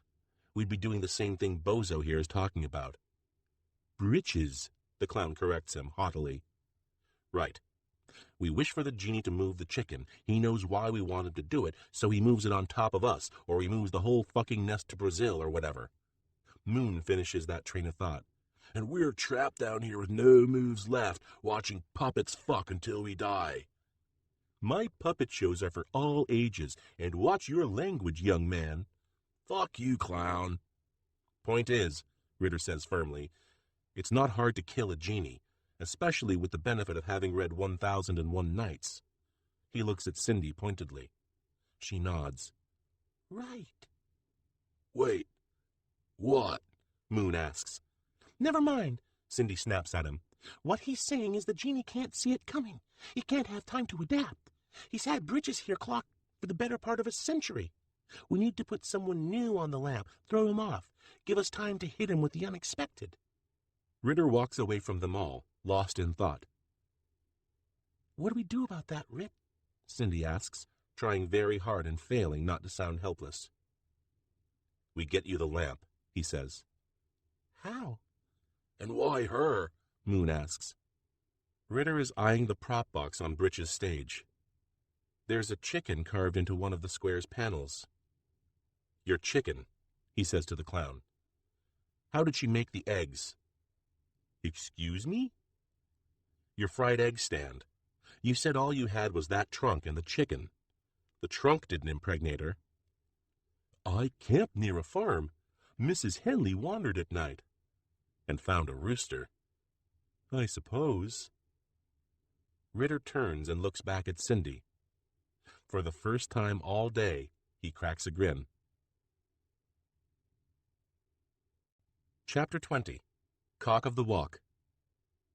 The clowns are gone. They're not gone, of course, but they're not waiting outside the door to Bridges' theater cell.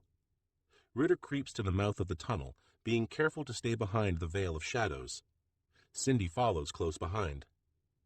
Stay close to the rocks, behind the torchlight, and take your time working around toward the nest. She nods. The two of them break from the mouth of the tunnel in opposite directions, tracing the rocky curve of the cavern walls and circling Henley's grotesque production floor. The undead Britches clones don't pick up on their presence this time. Halfway to the nest, Ritter pulls out a two-way and whispers into it. Moon, have him make the wish, and don't fuck up the wording.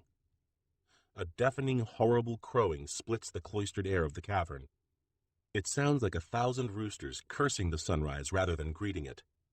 Mrs. Henley's undead harlequins cease their chanting. Dozens of overripe heads turn.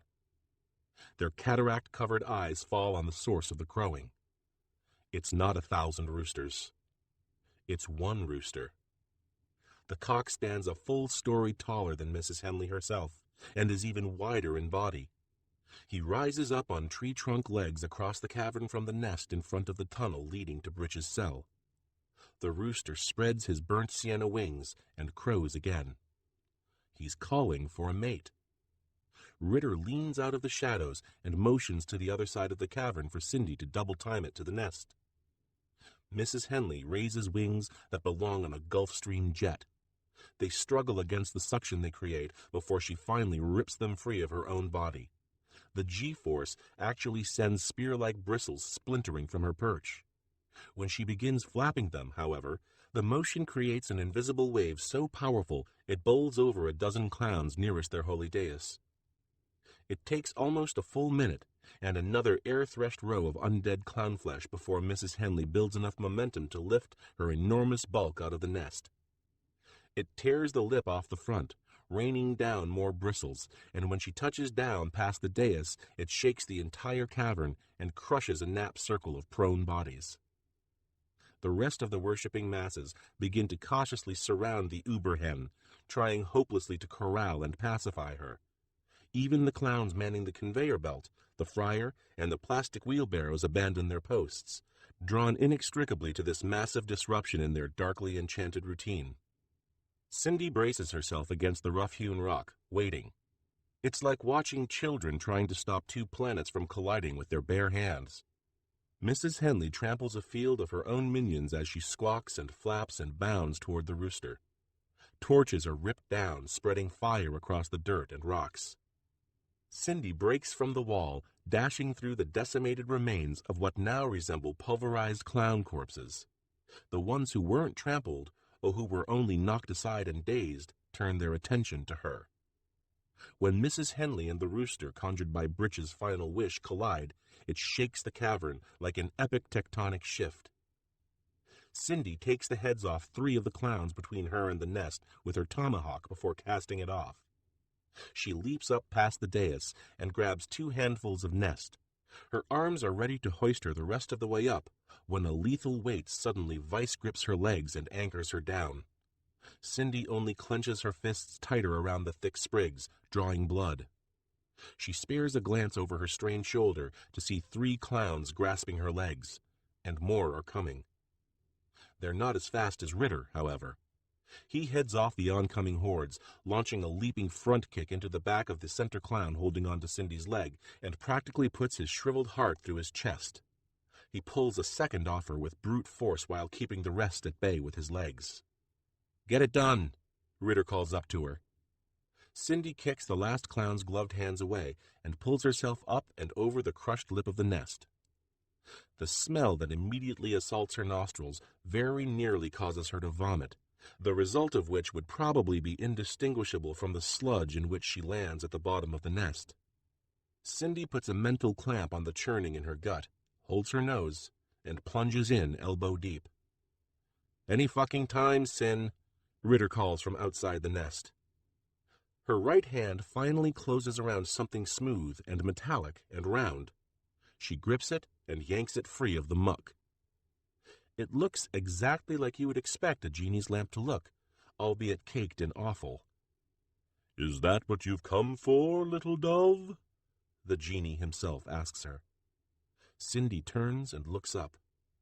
He's hovering several feet above the conveyor belt, arms folded magnanimously over the lapels of his designer suit and a $500 cornflower tie. His legs dangle loosely but gracefully, and rather than patent leather loafers filled with a reflection of firelight, he's wearing a pair of curled-toe Mojari shoes embellished with green and blue beads. "Come to me," the genie bids her. Cindy climbs up the side of the nest, lamp in hand, to stand perched just beyond the top of the conveyor belt. The genie looks down on her benevolently. His smile is radiant, angel-like.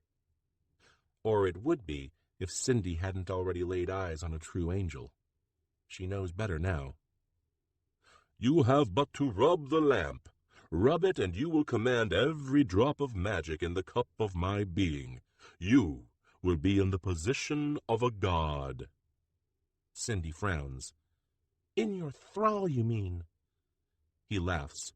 "You give me far too much credit, little dove. I am but a humble servant. I remain only what the clown's greed has made me. I thrill to free of it and all of this madness. I beg of you, allow me to serve a nobler mistress in you."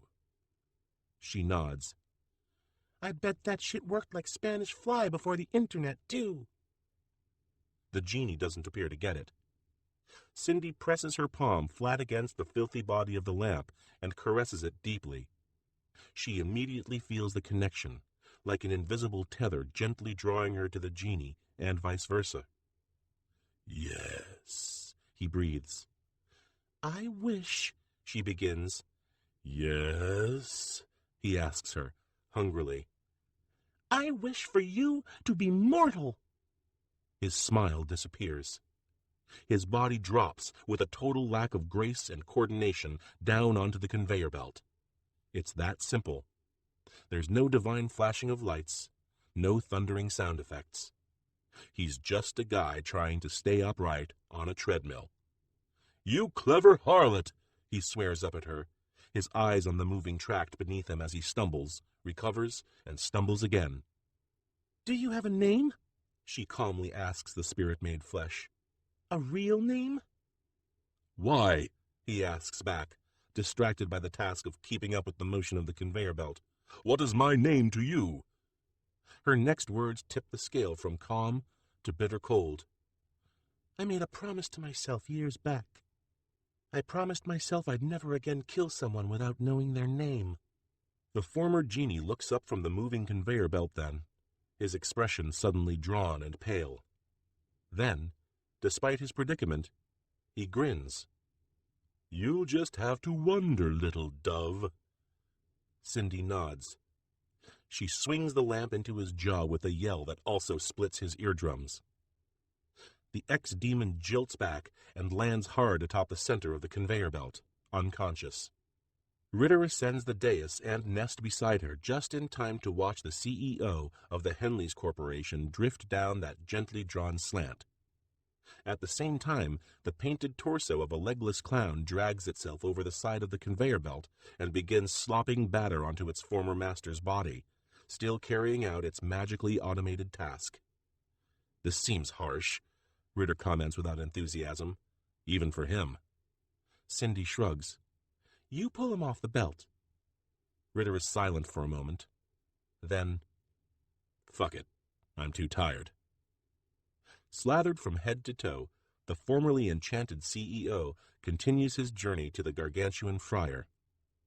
When his chicken-battered form hits the boiling oil, the genie shrieks inhumanly. And then he doesn't make a sound. Neither Ritter nor Cindy looks away. They've both seen worse.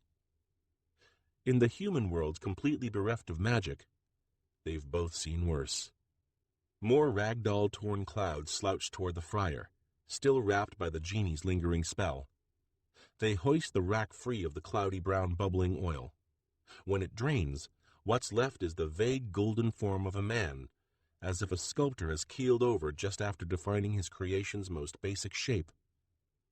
They tilt the heavy wire cage between its chained joints and dump the fried form into a wheelbarrow. "Odds they actually end up serving him in some backwater Henleys?" Cindy asks as the world's largest chicken nugget is wheeled through those heavy plastic curtains. "Even money," Ritter says. She looks down at the lamp still clutched in her bleeding, muck-covered hand, then up at Ritter. They're too tired to laugh, but their eyes do what they can on their own. Cindy tosses the lamp back into the swampy crater at the bottom of the nest.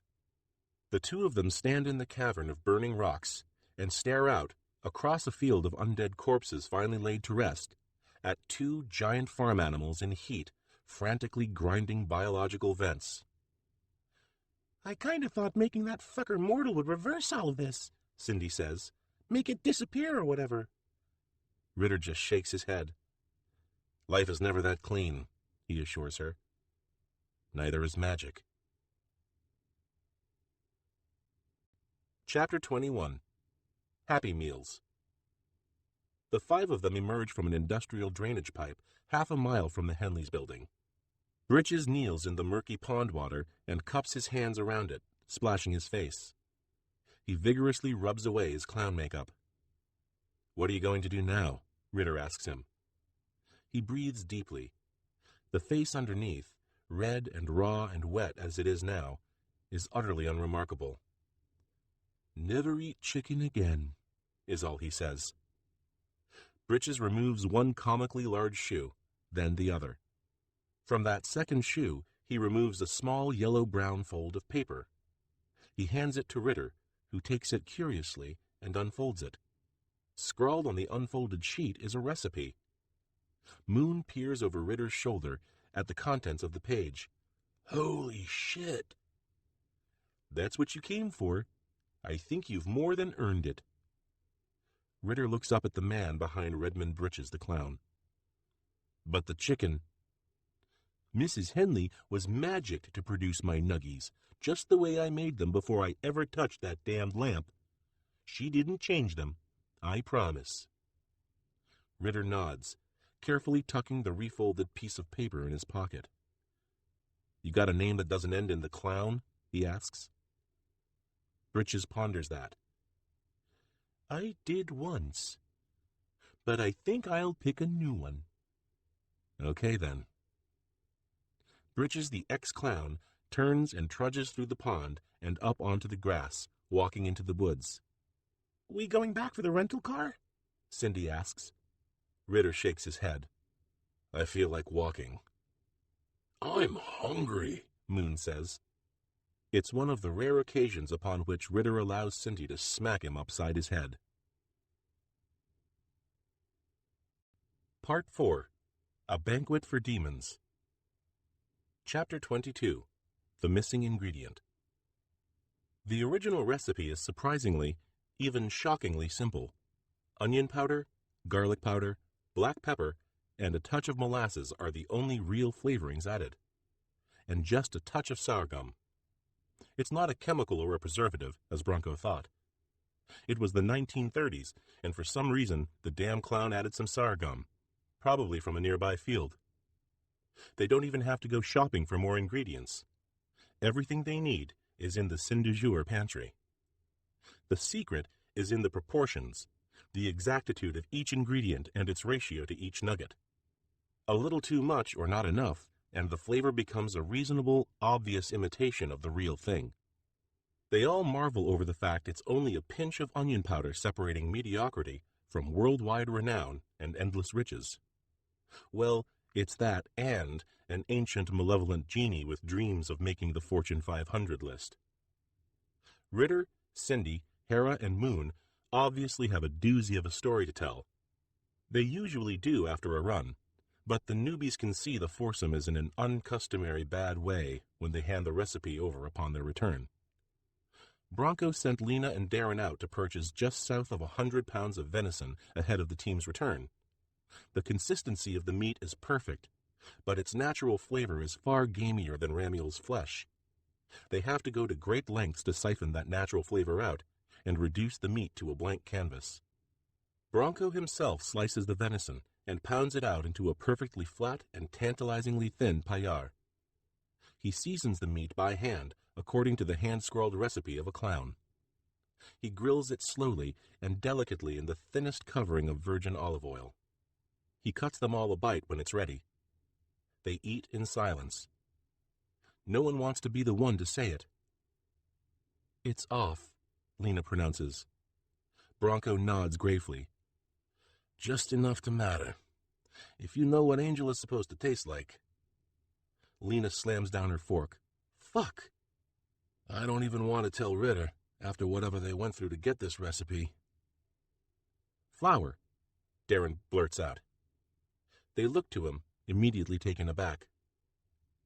Nuggies are battered and fried, right? Add flour to the seasoning. It's probably missing the, like starchy, weedy notes. Everyone is staring at him without speaking. Darren shifts his weight from heel to heel. I mean, he hesitates. Right? Bronco looks at Lena. Kid's a savant. She grins, her own gaze remaining on Darren. Yeah, I know just how to pick 'em, Chef. It takes another dozen paillards and as many experimental measurements of flour mixed with spices and herbs, but by the end of the day, everyone in the kitchen agrees they've replicated the flavor of Henley's Nuggies precisely. And both Bronco and Lena concur it's the closest thing to angel flesh they're likely to come up with before the banquet. It'll have to do, he says. We're committed now. You done good, kids, especially for your second day. Bronco leaves them to prep the rest of their substitute angel and wrap it until morning. He returns a few minutes later, holding 2 pure white smocks in front of him. Each has the company's absurd cartoon chocolate cake logo imprinted on the breast. For the gig, he explains. You've already earned 'em. Darren accepts his gratefully, smiling, soaking in the acceptance. Lena is more hesitant and reserved, but she does take the smock and briefly holds it against her torso, sizing it. Thanks, Chef, Darren says. Lena only nods. Thank you, kids. Bronco leaves them for real. He has every intention of returning to his office and drinking until he passes out head down on his desk. He makes it about halfway up the hall before his legs stop moving on their own. Bronco has to lean back against the wall, then finds himself sliding down it until he's sitting. The weight of it all has hit him full force.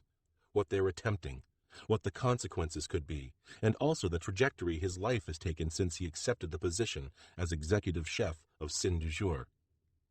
Bronco shakes and keeps shaking until he forces a steely calm over himself. When he looks up, Dorsky is standing above him, holding 2 icy bottles of some obscure IPA by their glass necks. He hands one to Bronco, expressionless. Bronco takes it with a steady hand. They tap bottlenecks. They drink. "Is there any possible chance we get away with this, boss?" More than the beer, his question seems to refortify Bronco, who forces his legs to carry him back up the wall until he's standing anew. Sin du Jour's executive chef downs the rest of his beer and hands the bottle back to Dorsky. "You should have worked harder on your knife fighting," he tells his second-in-command. "Yeah, well..." Dorsky finishes his own beer, swallowing the last bitter hard. Bronco makes it back to his office. He locks the door behind him. He drinks as planned, but he never passes out over his desk. In fact, he's awake most of the night. Chapter 23. A Mortal Occupation. Demons aside, the whole affair is shockingly standard, even dull, until the new busboy reaches for a dish before its Vignerish diner is finished and the demon splatters him all over the wall. The venue, either surprisingly or predictably, is concealed within a Masonic lodge downtown. Lena was placed in charge of piloting one of 3 large cargo vans bearing the Sin du Jour logo. They're directed by one of Allensworth's men into an alley behind the turn-of-the-century building, where a stairway leads below the sub-basement. Torches light the subterranean space until Jet's crew arrives, and she demands that they all be replaced with the festive lighting setup she's designed for the event. Her crew, as it turns out, are zombies. No one calls them that, and when Darren practically shrieks the word like a frightened child, Jet almost viciously rebukes him. "I will simply not enjoy that sort of animatist pejorative language," she snaps at him. "And believe me, you don't want to be brought before this company's HR department. I'm not even sure it's in this dimension." "I'm sorry?" is what Darren manages. But they are, without dispute, the reanimated corpses of the dead. "Most of them are from Hollywood," she explains when Lena asks the question Darren can't seem to formulate. "Sound and lighting engineers, grips, like that. You wouldn't believe how many on-set fatalities go unreported by movie studios. I take the victims off their hands and repurpose them for our events. It works out for everybody." There are enough bubbles in that last sentence to explode a champagne bottle. They also learn that what they mistook for a growth on Jet's ear when they met her is actually some kind of organic Bluetooth device that lets her command her undead staff as they go about lighting the banquet hall in pale reds and blues and yellows. The rest of the venue is plain enough to make them forget they're preparing a feast for Hellions. There's a main stage, empty. Apparently live music is not a feature of demon gatherings. There are several dozen long feasting tables surrounded by wooden chairs arranged in 2 rows across the banquet hall floor. There are 2 special tables draped in blood-red cloth set on raised daises, one for the leaders of both the Exial and Vigneresh clans, and one for Allensworth and his human compatriots, all attired more or less like him. Sin du Jour was led through a tall archway into an antechamber they were instructed to use as their staging area for the event. Lena, Darren, and the rest of the crew were hours setting up the buffet tables with their fire-lit chafing dishes and ornate food stations, as well as prepping for the individual service when the time came to serve their very real, absolutely authentic, not at all mock angel. "It helps if you pretend they're all in costumes," Bronco advises the newbies before the guests begin to arrive. "At least at first." But Lena and Darren are surprisingly underwhelmed when the clans begin filing in for the banquet. Physically, the demons are a more severe version of Busha. Greener in skin tone, eyes and other features set farther back and spaced farther apart on their hairless heads. The protrusions of their joints are sharper and more pronounced, and they have subtle claws. Horror movies have shown them much worse. Lena and Darren are both more interested in the difference between the two clans. The Exial, being the older and more venerable contingent, are very much how you'd expect a demon to dress and act, especially if you were a regular viewer of Buffy the Vampire Slayer, and Darren remains a fanatic. Their elders wear arcane robes tied with braided cord, while their soldiers, the bulk of their party, are clad in frightening-looking armor fashioned from bone and volcanic rock, and carved with terrifying visages and occult symbols. The Vigneresh, on the other hand, appear to be nouveau demons. Their higher-ups are decked out in genuine and modern Armani suits and Christian Siriano gowns. Their soldiers look more like mafia hitmen than warriors from hell. The difference between generations and worldviews is palpable, to say the least. But whatever their cultural or ideological differences, they all fall on the food with equal ferocity. The curry skulls Lena and Darren helped prep with the other apps are drained and crushed underfoot on the stone floor in minutes, it seems. The brimstone mole negro is licked clean from the oxtail taquitos, most of which are discarded, much to Bronco's irritation and Dorsky's silent amusement. Allensworth even stops by the staging area to compliment on the fare designed for humans. "You have no idea the horror stories I heard from my predecessors about the food at these things before we had an in-house caterer," Lena overhears him telling Bronco. And then it's time for the main courses. "Put it out of your heads," Bronco has instructed them all. "Just slam it out like any other menu and put what it is and what they think it is and what we don't want them to think it's not all out of your heads." So they do.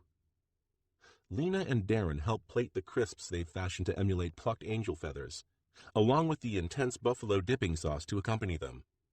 Pacific, Mr. Mirabal, and the high-strung new server/busboy who insists on everyone calling him Raw Dog, pick up the plates and carry them from the staging area. As they all begin ladling the ghost pepper gazpacho they're passing off as angel blood soup into bowls, every one of the chefs tries not to think about what just a single demon questioning a single dish might mean to their collective future. The soup has been served, and they begin prepping the angel paillar entrees when Bronco appears beside Dorsky and whispers in his ear. Lena and Darren both stop what they're doing momentarily, exchanging worried looks. The chef moves from one cook to the next, whispering in their ears. Bronco finally leans between the two of them. "They're all buying it, even the elders," he says gratefully. "They're all gobbling this shit up and acting like it's heroin. I can't even believe it." He claps them both on the back hard enough to make Darren cough and Lena suppress a wince. They send the entrees out excitedly. Lena and Darren have actually managed to forget for whom and what they're cooking. It's become like every other catering gig they've ever been hired to chef. And then there's an inhuman shriek of rage, followed by a very human shriek of terror.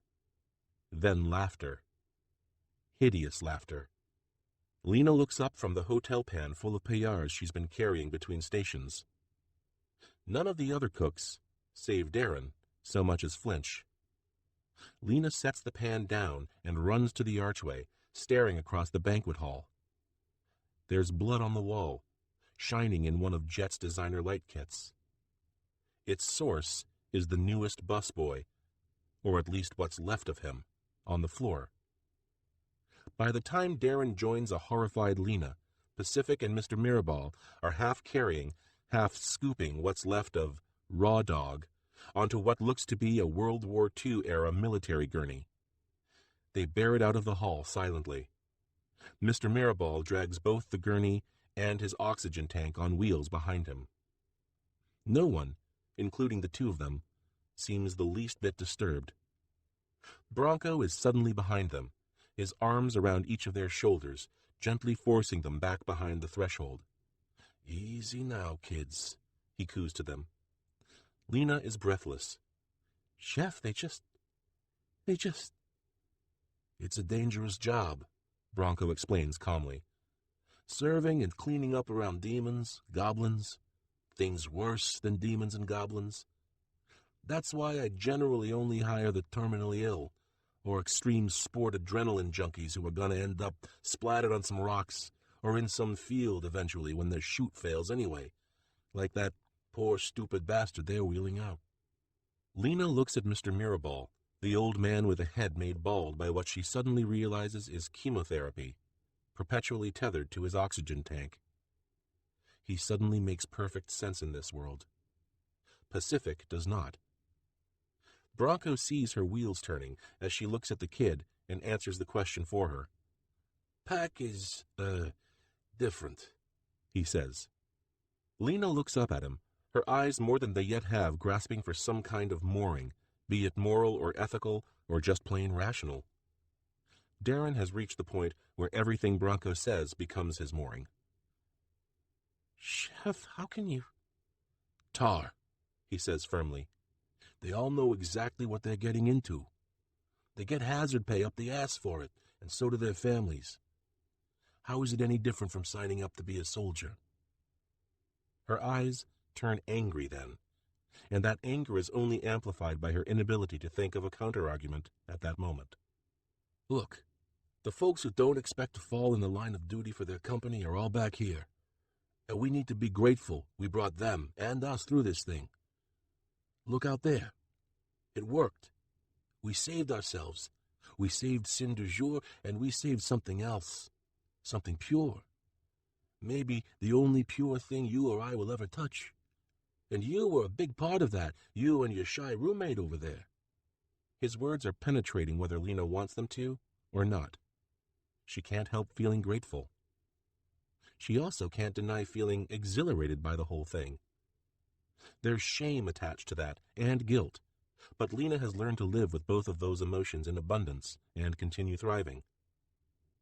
A horn whose bellow emanates from some long-ago era splits the air, drawing their attention, as well as the combined demon horde, to the main stage. Joined by a herald wielding a massive trumpet made of bone, the Ixial general prepares to address the hall. Tell me now, he begins with both arms raised. Is peace between generations not worth a bellyful of the rarest divinity known in the universe? Both Ixial and Vigneresh cheer. Rather than sounding joyful, the sound makes Darren want to turn and run. Because they're all demons. There is an Ixial tradition older than the light of this world, the general continues. When Enochian fare is served at banquet, the last of us to taste of the flesh must judge its purity worthy of corruption in our bowels. The Ixial soldiers all nod and growl their agreement. The Vigneresh warriors just laugh. Dorsky's voice from the back of the staging area. What the fuck did he just say? A split second later, he joins Bronco, Lena, and Darren in the arch separating the hall from their antechamber. Everyone dummy up, Bronco orders them immediately in an elevated whisper. Not a word. Not a damn word. His eyes, however, are gutted and glued to the demon general on that stage. We have with us tonight a very special guest, the general informs the hall. He is the eldest of our clan, indeed the eldest to still draw breath among corporeal forms. He last sampled the forearm of Archangel Michael before the end of the First War. He will now sample the Angel Ramiel, completing a circle within the Ixial clan that loops the whole of this world's history and beyond. Boss, Dorsky warns. Bronco just hisses sharply and unintelligibly at him. Brothers of the Ixial, new comrades of the Vigneresh, I present to you Astaroth, third of the fallen, tempter of saints, and high elder of all Ixial. We're boned, Dorsky insists. Lena and Darren look to Bronco, waiting for his rebuke, waiting for him to disagree. He doesn't. Chapter 24. refined palate. He's the oldest living demon any of them have ever seen. He's the oldest living anything Lena and Darren have ever seen. Unlike the rest of the Exial, who are draped in ancient cloth fashioned into mythic robes, Astaroth is even more old school. He's completely naked. It's a hideous figure, composed largely of wrinkles and filth. There are tufts on its mottled head that may be hair, or may be cobwebs, or may be something that exists beyond human explanation. All of its limbs defy symmetry, hanging at different angles and lengths from the sickly green sack of protruding bones. It would all definitely repulse the chefs and staff, perhaps even permanently scar them, if they weren't suddenly preoccupied with the terror of their ruse being exposed. Astaroth shambles into the hall through the main entrance, aided by 2 Exial attendants. The demons, both warrior caste and hierarchy, pound the tables and make their horrible elated noises. Allensworth and his people applaud politely, smiling. Somehow, they're more inhuman than the rest of the guest list. Another Exial attendant approaches Bronco. "A fresh plate for the elder," he demands, "and choose a worthy cut." "Of course," Bronco replies without hesitation. He even smiles flawlessly. "Vargas, expedite that," he orders. Darren doesn't move at first, not until Lena elbows him in the ribs. Then he's all nods as he retreats into the staging area, returning with a gleaming white plate. Bronco takes it from him and hands it to the attendant, his smile never cracking. Astaroth is led to the head of a table in the center of the banquet hall. One of the attendants sets the plate with its perfectly grilled paella before the elder. "Dorsky," Bronco whispers to his sous chef. "Get a knife in everyone's hand. The big mothers, the Kramers. If the shit goes down, you and I are going to hold here. Tar, you try to get everyone out the back. Run and gun. I expect you're the one to put in charge of that." "Chef." "Just do what I tell you." Lena nods, her jaw tightening. She knows how to follow those kinds of orders. A moment later, Dorsky is thrusting chef knives the size of small machetes with engraved blades into everyone's hand. They wait. Astaroth roughly shakes away his attendants, almost tipping over when left to stand on his own. He addresses the hall, each word sounding like it's being spoken aloud for the first time. "I have waited an eon or more to crush the light of such prey." Another round of grotesque cheers.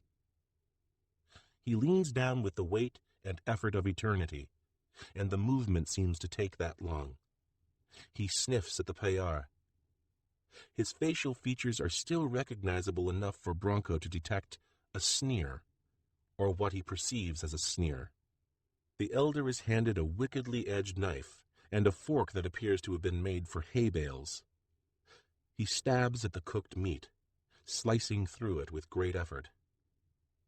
Astaroth very nearly has to pry the bite past his shrunken jaw and onto his tongue. He chews. Every human in a white chef smock tenses. Astaroth pauses mid-chew. This time Bronco is certain the elder demon is sneering. "A falsehood!" He swallows and shrieks in what can only loosely be categorized as a voice. Then he stops. Lena chokes up on the grip of her knife. More than a few dozen sets of demon eyes turn their way. She looks back at Bronco. He shakes his head, watching the demon elder closely. Astaroth's words seem stuck in his throat, along with the mouthful he just swallowed.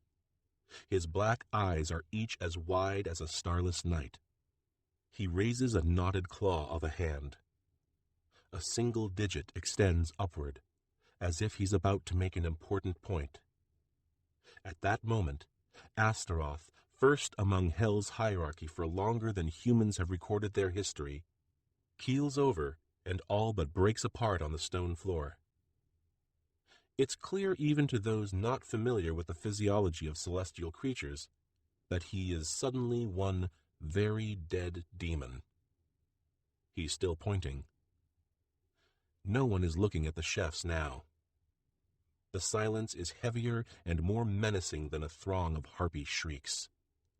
Then, Deceivers! He is slain, poisoned, Vigneresh treachery, imp scum. We didn't kill the old sack of offal. No one wanted him here in the first place. They have murdered the elder. Come at us then. Blood for blood! the silence is replaced with blood-curdling screams and guttural curses by the hellish choirful. No one could possibly tell who strikes first. It doesn't matter either. In seconds, tables are overturned, bodies are clashing upon bodies, and blood has streaked the floor and walls. Exiel attacks Vigneresh. Vigneresh attacks Exiel. It's a full-scale demon riot. "Back!" Bronco shouts at them. "Get back, everyone!" He spreads his arms and physically backs them all past the threshold of the staging area. Fortunately, demons only seem interested in killing demons. "What the hell happened?" Dorsky yells over the commotion. "I don't know," Bronco says. "But if he died because of our food, it won't matter whether or not they figure out what it was he just ate." "Lena?" Darren says to her, barely keeping a grip on his blade. She reaches out and grips his wrist, squeezing it reassuringly. "What do we do, boss?" Dorsky asks. Bronco seems at a loss. A glass-on-glass clatter draws his attention behind them. Pacific has dropped his large and encumbered rubber dish bin and is walking toward them. He steps beside Bronco and serenely surveys the impromptu battle. "All right," he says, as if the information from his eyes and ears just hit his brain. He looks up at Bronco. "This is why you have busboys," he says, nodding. Chapter 25. Pacific Blue.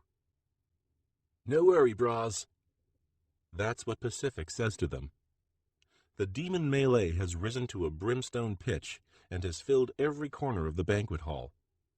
The youthful Vigneresh soldiers are all banshee war cries and leaping erratic strikes met by the grizzled and growling determination of the Exiel veterans. Limbs and blood fly through the air in equal measure. Worse, they've knocked over the buffet table. A week's worth of Saint-Dujour's blood, sweat, and tears is spread out across the stone floor, currently being mashed underfoot. Pacific reaches inside his server's tunic and removes a plastic sandwich bag filled with pungent, vibrantly green herb. "What are you doing, Pac?" Bronco asks the boy. "Mo," he says to Mr. Mirabal with spacey grandeur, "the stash is yours now. Stay golden." Mr. Mirabal accepts the baggie with slightly confused gratitude. They all watch Pacific delve back inside his tunic and remove 2 pearly earbuds. Before he twists them into each ear, the sentimental circa 1970s English rock strains of Joy Division can be heard, muted, emanating from each. With the same detached smile he always seems to wear, Pacific ambles off into the fray. "Wait, he can't," Lena begins to say, stepping forward to restrain the kid if necessary. Bronco, who raises an arm in front of her as powerful as the iron bar of a roller coaster car, stops her. He says nothing, only shakes his head. And, despite the chaos and direness of the situation, she could swear he's almost grinning. Lena looks back at the battle, frantically searching for Pacific. What she sees slows her racing pulse and baffles her brain. It's as though he is somehow removed from time. The pace and carnage of the world around him never quite seem to touch Pacific. He Sunday strolls through the melee without a care, without concern, and certainly without fear. He doesn't seem to follow any specific course or ever react to the monstrous bodies thrusting into his path, and yet Pacific weaves deftly and perfectly between every obstacle and around any potential source of harm. At one point, he stops, bending over to pick up a goblet that has fallen and landed perfectly on its base without spilling a drop. At that same moment, a stray demon's blade cuts the very same air Pacific's head occupied not half a second before. Pacific stands, sipping from the goblet and then casting it aside as he walks on. The goblet hits a Vignerosh warrior who was moments from colliding with him in the face. It causes the warrior to pause just long enough to be tackled by an Exial soldier. Pacific takes no notice. He reaches the spot upon which Astaroth lays. He kneels beside the ancient demon, casually. Then he's obscured by a tableau of gnashing teeth, green flesh, and inhuman blood, all closing into the foreground. Lena and Darren both look at Bronco, their expressions even more shocked than they were watching the demon elder keel over moments before. 2 years he's been with us, Bronco explains. Not a single scratch. It's some kind of natural gift. Homegrown, Mr. Mirabal adds, dipping his nose into his newly inherited plastic baggie and drawing a deep breath. We should bolt, Dorsky whispers hurriedly in Bronco's ear. And go where? He snaps back with a frown. All hold. The booming, magically enhanced voice of what must surely be the devil himself commands. And all do, however briefly. The leaders from each demon faction have taken the stage together. The Exial general is holding a talisman to his lips, through which he speaks. All hold, I say.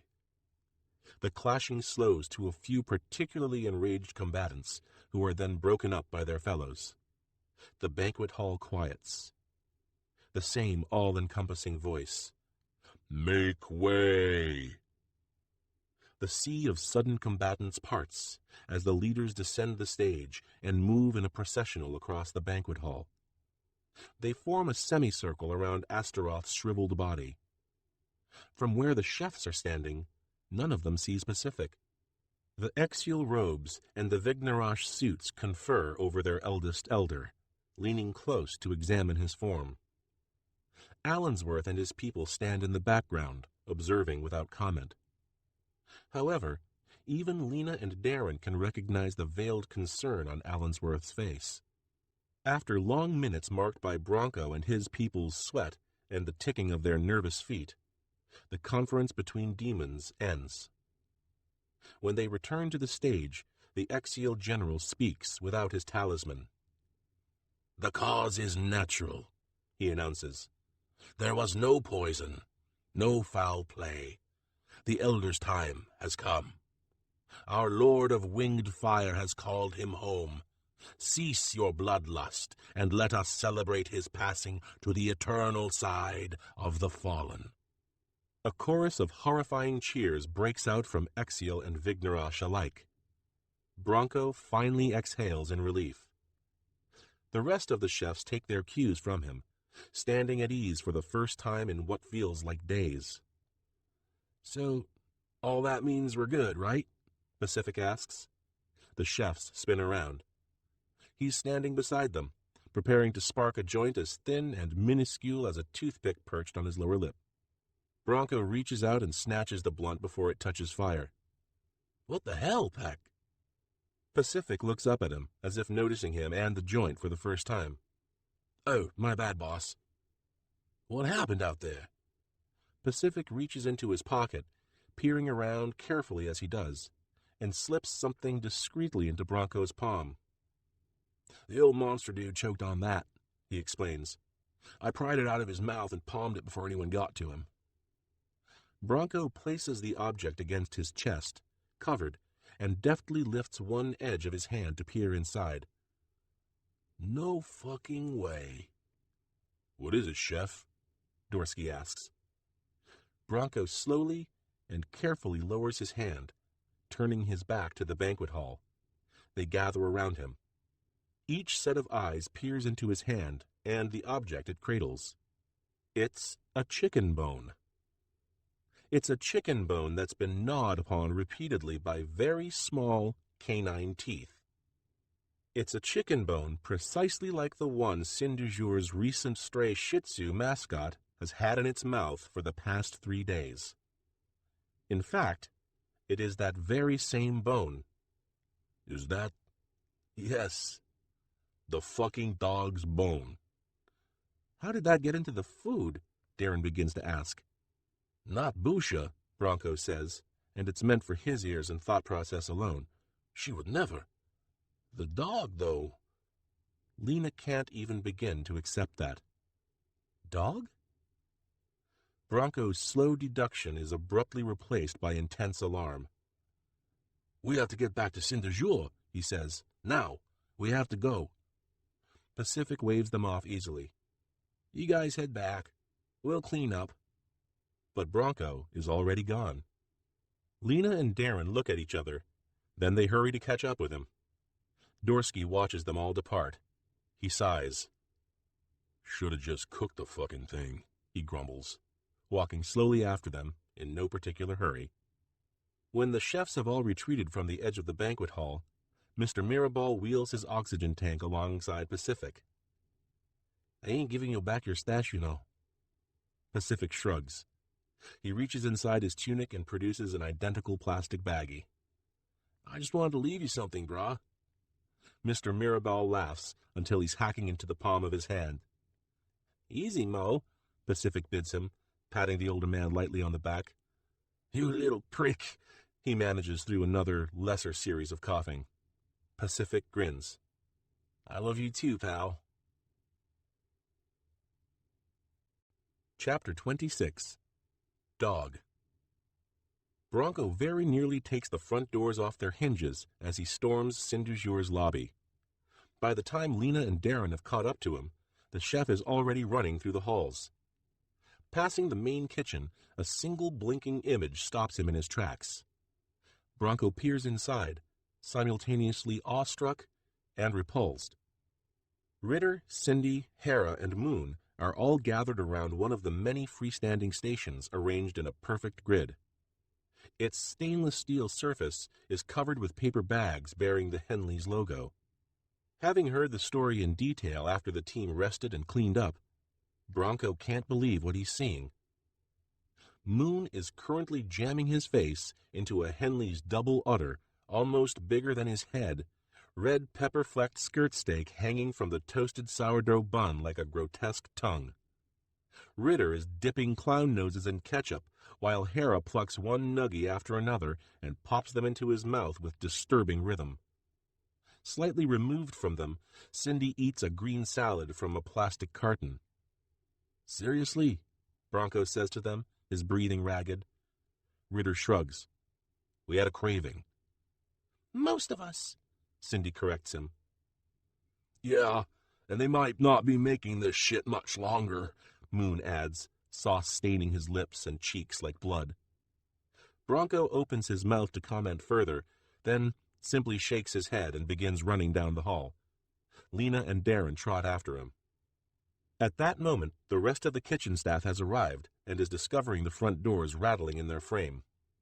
A few minutes and a dozen winding hallways later, Bronco reaches the apothecary with Saint-Dujour's newest chefs on his heels. It's empty. Busha isn't there. More importantly, the angel isn't there. Most importantly, the angel's serving cart prison is still there. Bronco walks over to the trolley upon which Ramiel was bound with a spell more powerful than anyone employed by Saint-Dujour could either conjure or break. All that's left on its surface is a nondescript dog collar with a tiny, equally nondescript tag attached to it. Bronco picks up the collar, squeezing it tightly in his hand. Son of a bitch. Did they take her? Darren asks. Did they find out? Did they know? I don't know, kid. Bronco all but whispers, hopelessly. I don't know.